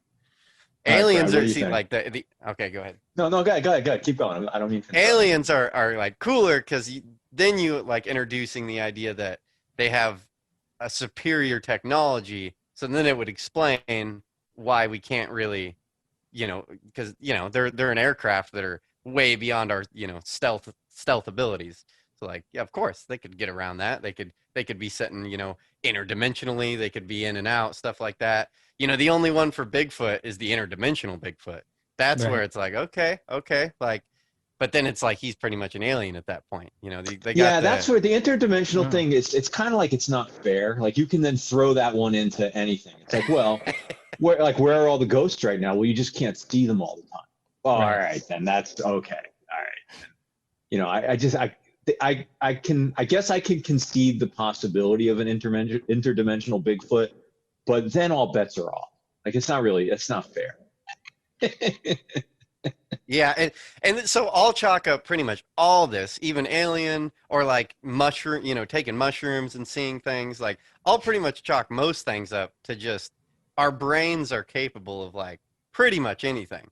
So it's like, even if you're sober, dead sober, and you see something, well, that's, you could just be having some kind of misfire in your brain, like deja vu type stuff. It's like, that seems incredible, but I'll chalk that up to just your brain's doing a little spurt, and you're just like, I swear I've been here. I've dreamt this before, like, or seeing something incredible. Well, to me, it's either like logical. There was some explanation, like a plane did something with, light and rain, and you're just seeing some weird, blah, blah, blah, blah, blah. Or Bigfoot, you just saw a bear, standing up, and you're just kind of confused. It's off in the distance. The lighting's weird.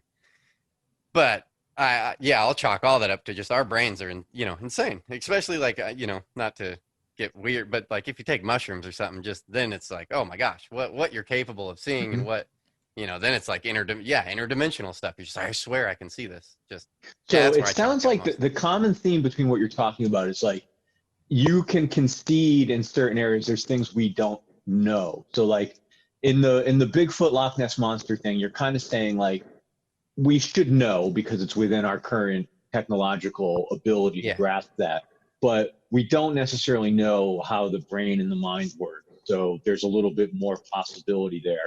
Outer space is so vast, like we barely even know our own neighborhood. Yeah.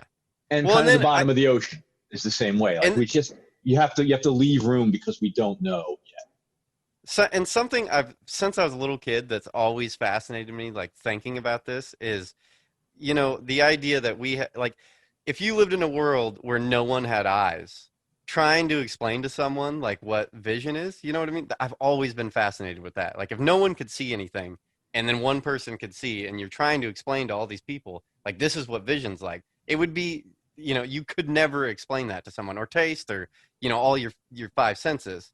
So that's where that's when I'll get into like, maybe there's dimensions or things we don't understand, because you couldn't even grasp that. If there was another sense, like we just don't know, and that's cool to me. That's when you get into something that I'll really dig into, just like there could be totally, it's like, and then you get into like frequencies, like sound frequencies, how we can only get to a certain, frequency low and a certain frequency high. But then you get dogs, you get like the dog whistle. That's so cool that they can sense a frequency, way higher than we can. So there's obviously things there in as far as frequencies that we can't even tap into, high, low. Same with, then I'm assuming light and stuff like that, to where you're only perceiving so much, where there's more there that you just aren't getting. There's something in the air in between us that, whatever it may be, and you're just not sensing it. That's when things get cool to me. Like that's a pretty good argument for interdimensional Bigfoot, by the way, but I'm gonna leave that. Yeah. All right, Brad, what's your take? I was gonna say that's why I get freaked out when my dog's just like staring down the hallway at nothing, and I'm like, and I start feeling like he's seeing something that I'm not seeing. But they should, like Eric, you're saying, like the mind's a powerful thing. They should do a study where they take like a haunted house and they let 100 people walk through it, and they tell them all stories about stuff that happened there, like murders or whatever. And then they should let a separate 100 people walk through it that they didn't tell anything about, and see if one group says they saw stuff when the other like compare what each group saw. Because maybe you go to like a ghost town or something and you're hearing all these creepy stories, and then you see a face in a window, but maybe it's just because you heard the stories. Same with Bigfoot. It's called a ghost town. Right. Yeah. Just like you're walking around the Oregon or Washington woods, and it's like, oh my God, I think I just saw Bigfoot.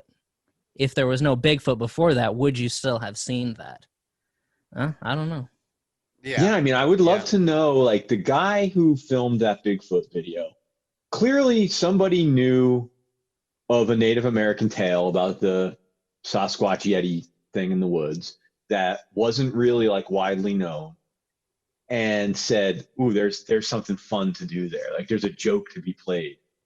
I can't imagine they ever thought that it was gonna, blow up and be this gigantic thing. Yeah. I mean, we stand, as much as we're sitting here having this conversation, we could probably go pitch some cable network to give us a Bigfoot show. Like, Bigfoot is a reliable source of income in the 21st century.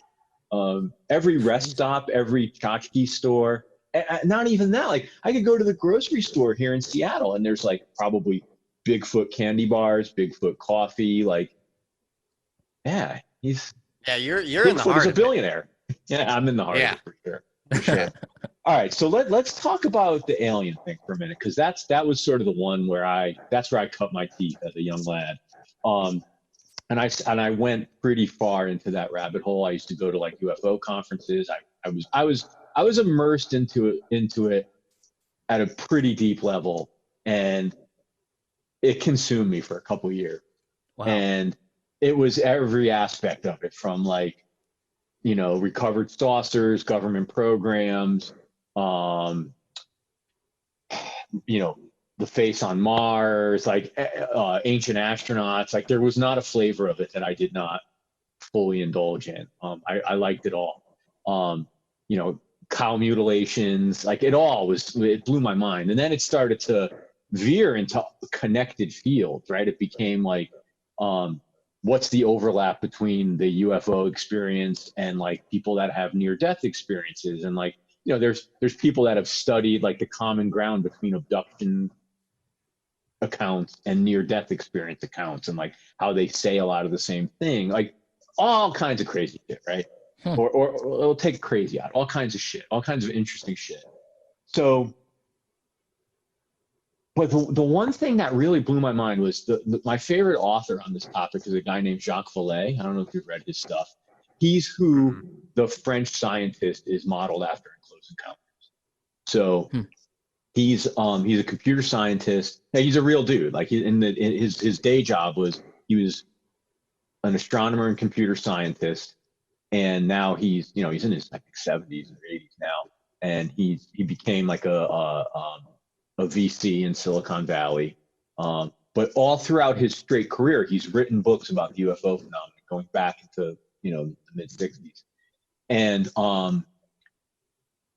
his whole line of inquiry is that it's not that either everybody's lying or there's aliens. It's that there's all these people going all through time, back way, all through history, who see things and describe things that are remarkably similar. So what is it? And once I read that, and it was like, oh, it doesn't have to be aliens from outer space. It's that all these people probably aren't lying, and they're describing something in common.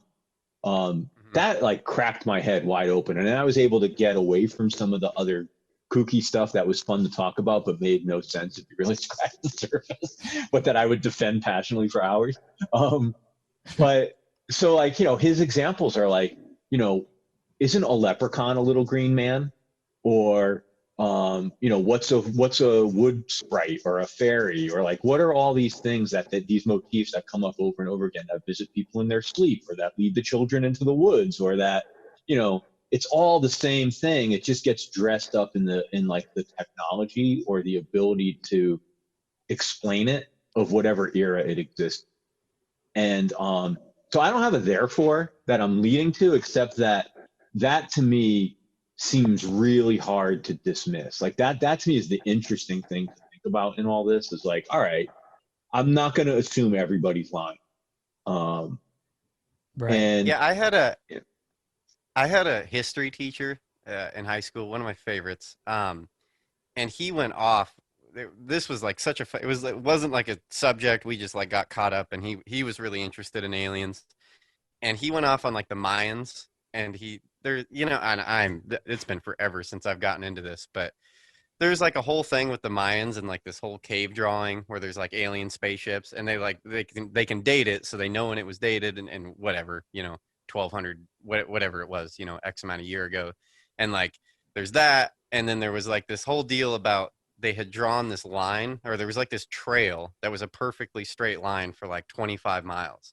And they're saying like in the time it would be impossible to do that. I don't know. That stuff is cool. When you get back in history and you look at, or, Egyptians and stuff like that. Yeah, that's there's so many things in history that are so like, either Stonehenge or whatever, that are just like, there's technology that was beyond that time. It's like, well, you can't just dismiss all these different accounts at totally, separate parts of the globe that are so related, and, either being cave drawings or things that were accomplished that were way technologically above their grade.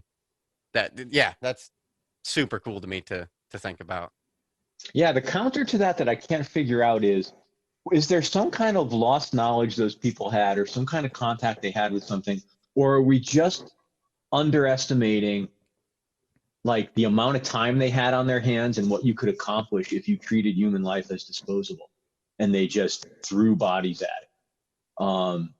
I can't quite wrap my head around that because I don't, I'm sure there's people who have done the studies, but like, what would it take for slave laborers to drag those rocks, however far they Yeah, drag? like the pyramids and stuff like that. Yeah. Yeah, yeah. I still don't know how they got the top one on there.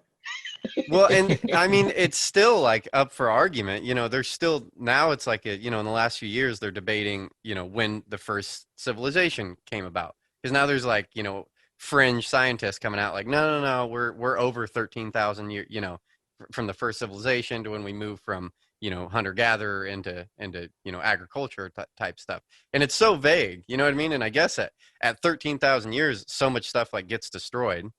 It's interesting too, is like, what happened to all these civilizations? Why did they die out? And this is, obviously way before Roman stuff, but it's like the Mayans, Aztecs, Egyptians, and then what was before that? There's, now there's French scientists saying, well, we may be wrong. There could be stuff way before this that was done. I don't know. Was there a boom, where everyone, died out, or did aliens come down and dumb everyone down, or did they come down 13,000 years ago and breed with us or something like that and create this superior race or something like that, like the flathead people or whatever? Yeah, I don't know if you've seen that conspiracy theory where there's all the skull flathead people with they're like there's like the skull people, like there's the Mayans have them, and then there's something like over in Egypt where there's a group of people that they find these skulls of humans that their heads are all long, and then they all died out. And so there's like a conspiracy theory that, yeah, that mainly that backs up the theory that there was aliens that came down. They were like the rulers, and then they just disappeared. And then that's how everything fell apart. And the same with the Mayans. There was like these alien rulers that came down, and we've found these skulls, you know what I mean, that are like elongated. But then some people think that this was that same history teacher. He was pushing the theory that it was actually a sign of royalty, is they would, like, when you were a baby, they would strap a board to your head and like wrap it around, and it would like crush your skull a little bit, and you just looked different. But then some people are like, no, that was aliens. That was when aliens came down and bred with us. I think one of the more interesting things in our sort of, like contemporary is all the things they're finding out about Stonehenge. Like, it's a much bigger site. It goes over hundreds of miles. Like, they're finding other ruins that look like they were this massive connected thing that was not even over, 10 square miles. Like, it goes way out into the countryside. And, the scope of planning around that and what the hell the thing was, like, it's super interesting. I don't even, I guess the disappointing part will be if we ever find out what it is. The fun is in the not knowing, I suppose. Yeah. Do you think that maybe, like, to shift it from paranormal into conspiracy, that maybe governments wouldn't want us to know, because if everybody knew, it would kind of throw a lot of religions right out the window? Yeah, I think that was something that attracted, when I was really into all this stuff, one of the ideas that resonated with me or that I was attracted to was the idea that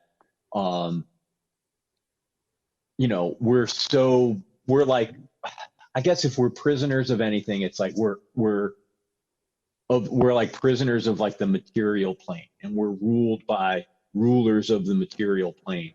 And if there is this whole other dimension or universe, or if there's all these other things going on, it's probably a lot less manageable. The universe is a lot less manageable. And so we'd be, if we're being kept from any knowledge, it's of those other things, because it would be harder to control. So right. I could paint myself a picture where that makes sense. I don't know about the religion piece per se, except for me, religion would be like a proxy for a control mechanism. Right. Oh yeah. So yeah, I can I can't articulate a unified theory of how it all ties together and makes sense, but in my heart of hearts, it kind of resonates for me. And I don't know if you watched or listened to any of that Bob Lazar stuff that was a year ago, but it's No. like when you see an account of an alien encounter from some crazy person on the side of the road in Texas, and you're hearing just a 2-minute news clip, you're like, okay, that's ridiculous. But like Eric said before, when you hear someone who's like a decorated individual that seems like have integrity and they're not trying to profit. Because when I listened to the podcast like a year ago of Bob Lazar, who said he worked for Area 51 in the 80s or 90s or something like that, and he describes like, the hallways and the offices and the building and the things he saw and all the technology, and he's a smart scientist, you can't deny that. And when I was halfway through listening to that, when I was driving around the oil field, I like got a chill, because I was like, oh my gosh, this guy might be telling the truth. This might be real. And that's just, yeah. I can't, you're saying something which always strikes me. And it kind of goes back to what we talked about earlier. Like, it doesn't take that much. Like, you can do some research. Like, the book publishing industry isn't that lucrative these days. So like, if Bob Lazar writes a book about this, what's he going to make? 50 grand? Right. Maybe 100 grand if it sells a few. I mean, it's not like he's going to sell 1 million copies of his UFO book. Right. So I don't really understand, unless there's like levels of psychology at play that I'm just ignorant about. Why would he do that? Why would he waste his time? Why would he waste his time constructing this story, like embarrassing himself? I'm sure his family's not psyched. Right. So yeah, I have a hard time reconciling that. Like, why would you bother? Yeah, I can relate to that. Yeah. So, but there's only a few people, that come out like that. And that one is like Bob Lazar. That threw me for a whirl. It was like, dude, he seems like he's telling the truth 100%. It's just like, yeah, he's so detailed and talking. Yeah. About, it's like S1. It's Area 51, but then, or S2 or S3 or something like that. It's S something. And he just goes out in insane detail about everything. And then he's a believable character. There's newspaper articles about him putting a jet engine inside of his Corvette or something like that. And just like, he's not a dumb guy by any means. And he's already relatively, set up in life. There's no reason for that. But then there are a million people out there that you listen to their stories. Like the family who bought Skinwalker Ranch. It's like, these guys are crazy. You know what I mean? And they're coming out every few months with like, no, I saw, blah, blah, blah, blah, blah. And it's like, well, why haven't you taken any pictures of any of this? And he's like, oh, well, do you know anything about Skinwalker Ranch? Like, no, that's a new one. There's it's one of the big ones. It's this, it started with all these Indian tales of these Indians supposedly saw all these, like, there was this, I can't remember what the tribe was, but they'd say that there was certain humans that could take on animal attributes, and they would call them skinwalkers. And then so like, if you saw a skinwalker, you had to kill it, because its whole mission was to kill you if you like exposed the skinwalker. And then so that was, and then it came up over, over 100 years. And then as settlers came over, like, it had to do a lot with Mormons coming over.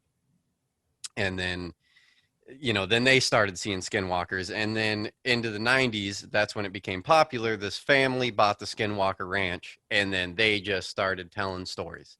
And just crazy stories. And what was Skinwalker Ranch? A plot of land, like a massive piece of land where skinwalkers it was in southern Utah. And it's a huge piece of property, and there was a bunch of crazy stuff. And on our last episode, I'd actually went off on a kind of skinwalker deal, which not on the episode, but there's these Japanese balloon bombs during World War II. That to me, I thought it was super interesting. And a lot of people are saying that's what, because there was all these sightings in Utah about like explosions and these like orb things flying through the sky. And a lot of scientists are saying, well, actually during this time, the Japanese, they sent out like 10,000 of these like hot air balloon bombs. And I had never heard anything about this. And they'd be strapped with bombs, and they'd get into the jet stream, and they were trying to get over to America, and then they were trying to start wildfires over here. And then so one of the explanations for UFO sightings was they're like, well, actually you're seeing, you know, these flashes and stuff like that, and these orbs flying. They're like, well, actually in that time frame, that's what was going on. But that guy's like, sorry, that was a long rant, but that guy was totally, you know, not a credible person. He just talked and talked and talked and talked about, oh, I saw this and I saw this and I saw this. And then same with like Bigfoot people like that. It's just so unbelievable. It's just like, oh my gosh. And then no backup, no pictures. It's like for the 1,000 stories he's told, no pictures, you know, it's just like, oh, my cow was mutilated. Never, you know, it was just like, well, but then, yeah, the Bob Lazar one, that's when it gets like so insane to listen to. It's just like, oh my gosh, this guy is not a dumb guy. He's not obviously not looking for fame. And a little bit, I could put him in the category. Maybe he's a little off his rocker, but the one that really threw me off was the pilot. I can't remember his name, but it was like 3 years ago, he came out, and like the guy's highly decorated, like obviously wealthy guy, and no reason to lie at all. And then his account of seeing this aircraft and everything, that one was like, okay, he's telling the truth. Absolutely.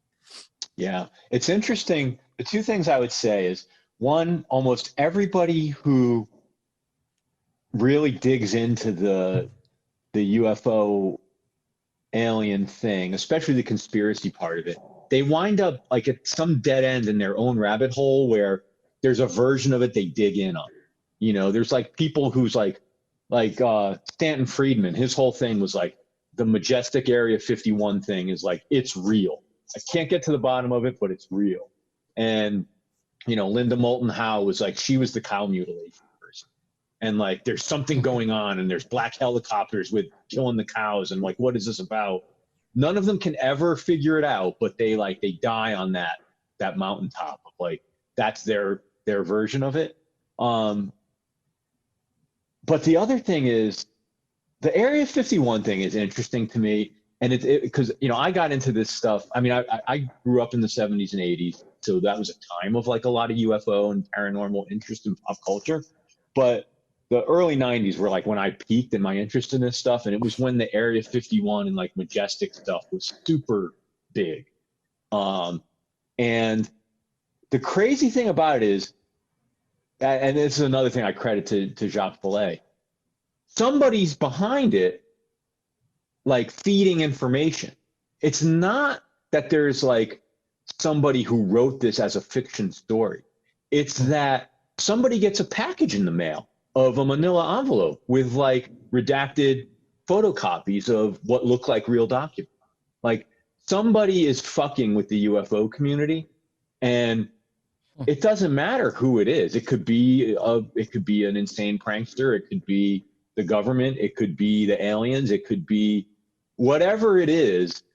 It's like self-perpetuating, and that part of the mystery is what like drives people crazy. Like, why would Stanton Friedman come across a cache of documents randomly? Like, who's sending this shit? Why are they fucking with him?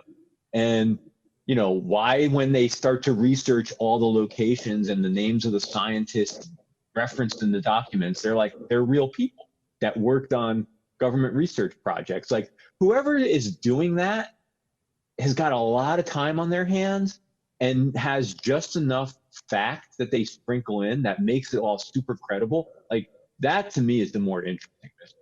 Who the fuck is doing that and why?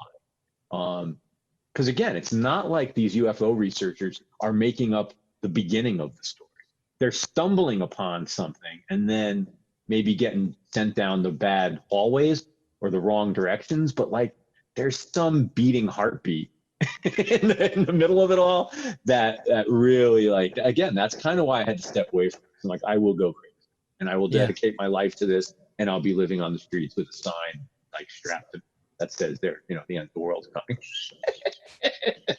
I think that the whole Bob Lazar thing last year led to that Area 51, let's storm Area 51 craziness that was going on in the fall, like a year ago. Yeah. But well, Eric, Eric, you know you have Bigfoot on your shirt, right? Do I? Yeah. I do. I didn't even notice that. That's amazing.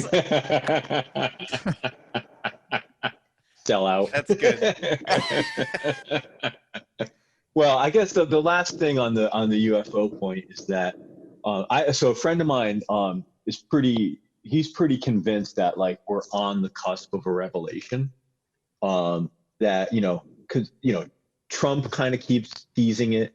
That, the things I'm hearing, maybe we'll let everybody know, I think that alone is kind of funny that that's another thing he's latched onto to kind of toy with people with.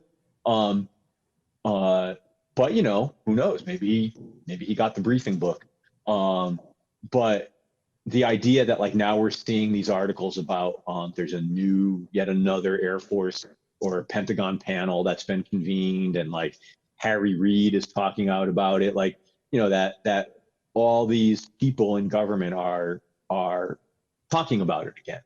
And for me, as somebody that's been into it my whole life, it feels a little cyclical to me. I feel like it's like pro wrestling. It gets really big for a few years and then it kind of goes away, but it's always there. And then it gets really big again, or like heavy metal's like that too. Like it comes around in phases.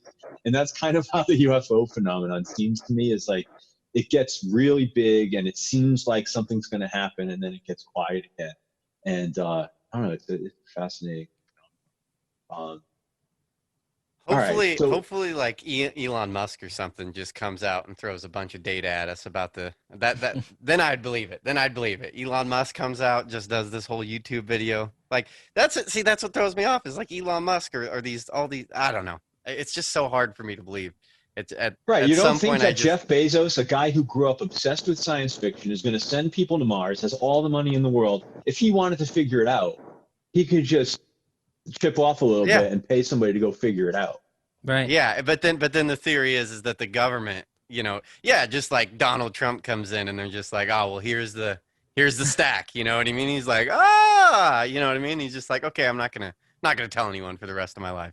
It's so hard for me to believe that, they just like, yeah, Bill Clinton's out there, gets briefed, and then on to the next guy gets briefed. Right. It's like, well, if it is a conspiracy theory, I don't think they would know. You know what I mean? I don't think they would tell them if it's really this deep skull and crossbones, Uber society just keeping stuff. I don't believe people can hide things. Once it gets like, I believe once you pass like, let's say 2,000 people know about something, it's real hard to keep. You know what I mean? What's the incentive? You know what I mean? They're gonna be like, I'm just gonna leak this out. Yeah. Well, that's Bob Lazar.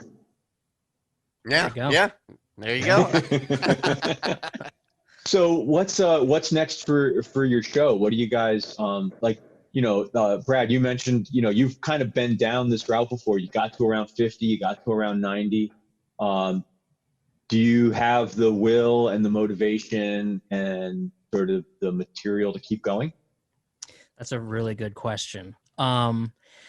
See, and with both of those shows, I felt in the end they had kind of ran their course, because I felt that, and I'm well documented kind of saying this, that they were both kind of one-sided. On my part, for me coming up with everything and doing all the work, and I kind of just got completely burned out. And then with both of them, when I was doing them in Idaho with no money, I ended up both times moving back here to make more money. With the Zoom thing, it's kind of like I can just move wherever I want to and keep the show going. So there's that. And then there's also the fact that we try to do a really good job of splitting everything 50-50 so that one person's not having to do everything, which I'd say was the main thing that had me burnt out on those last two shows. And I was kind of skeptical about starting another show, because I didn't want that to happen again. I'm like, what's the point? Someone else just gets the privilege or whatever to just come in, sit down, and I have everything ready to go. I have all the topics. I have all the equipment. They just come in and come out. They got the best job. But if we keep it 50-50 like we try to do, I could see it going for a long time. I mean, I don't really have a master plan of where I want it to end up. Obviously, someday maybe getting at some kind of sponsorships or something like that. The guests are a great thing that add an edge to it that help you not get burned out. So there's no master plan for me. I mean, it's just a healthy outlet. One thing I do hate is when I stop doing a show and now my brain's stuck in show mode, and then I'm like, now I need some other outlet. Like, it's healthy for me to just keep doing a show. Yeah. No, that seems like reason enough. Like reason enough. Well, I have to thank you guys both. I want to be respectful of your time, and It's Friday and we should all do whatever it is. I guess maybe go sit in a different room in our house. I don't know. I don't know what we do now on Fridays, but I really, it's been a blast talking to you both, and I appreciate the time. Well, thank you so much for coming on our show and having us on. Thank you. I really appreciate it. Yeah, you were such a fun guest, and thanks for having us on your show. We appreciate it very much.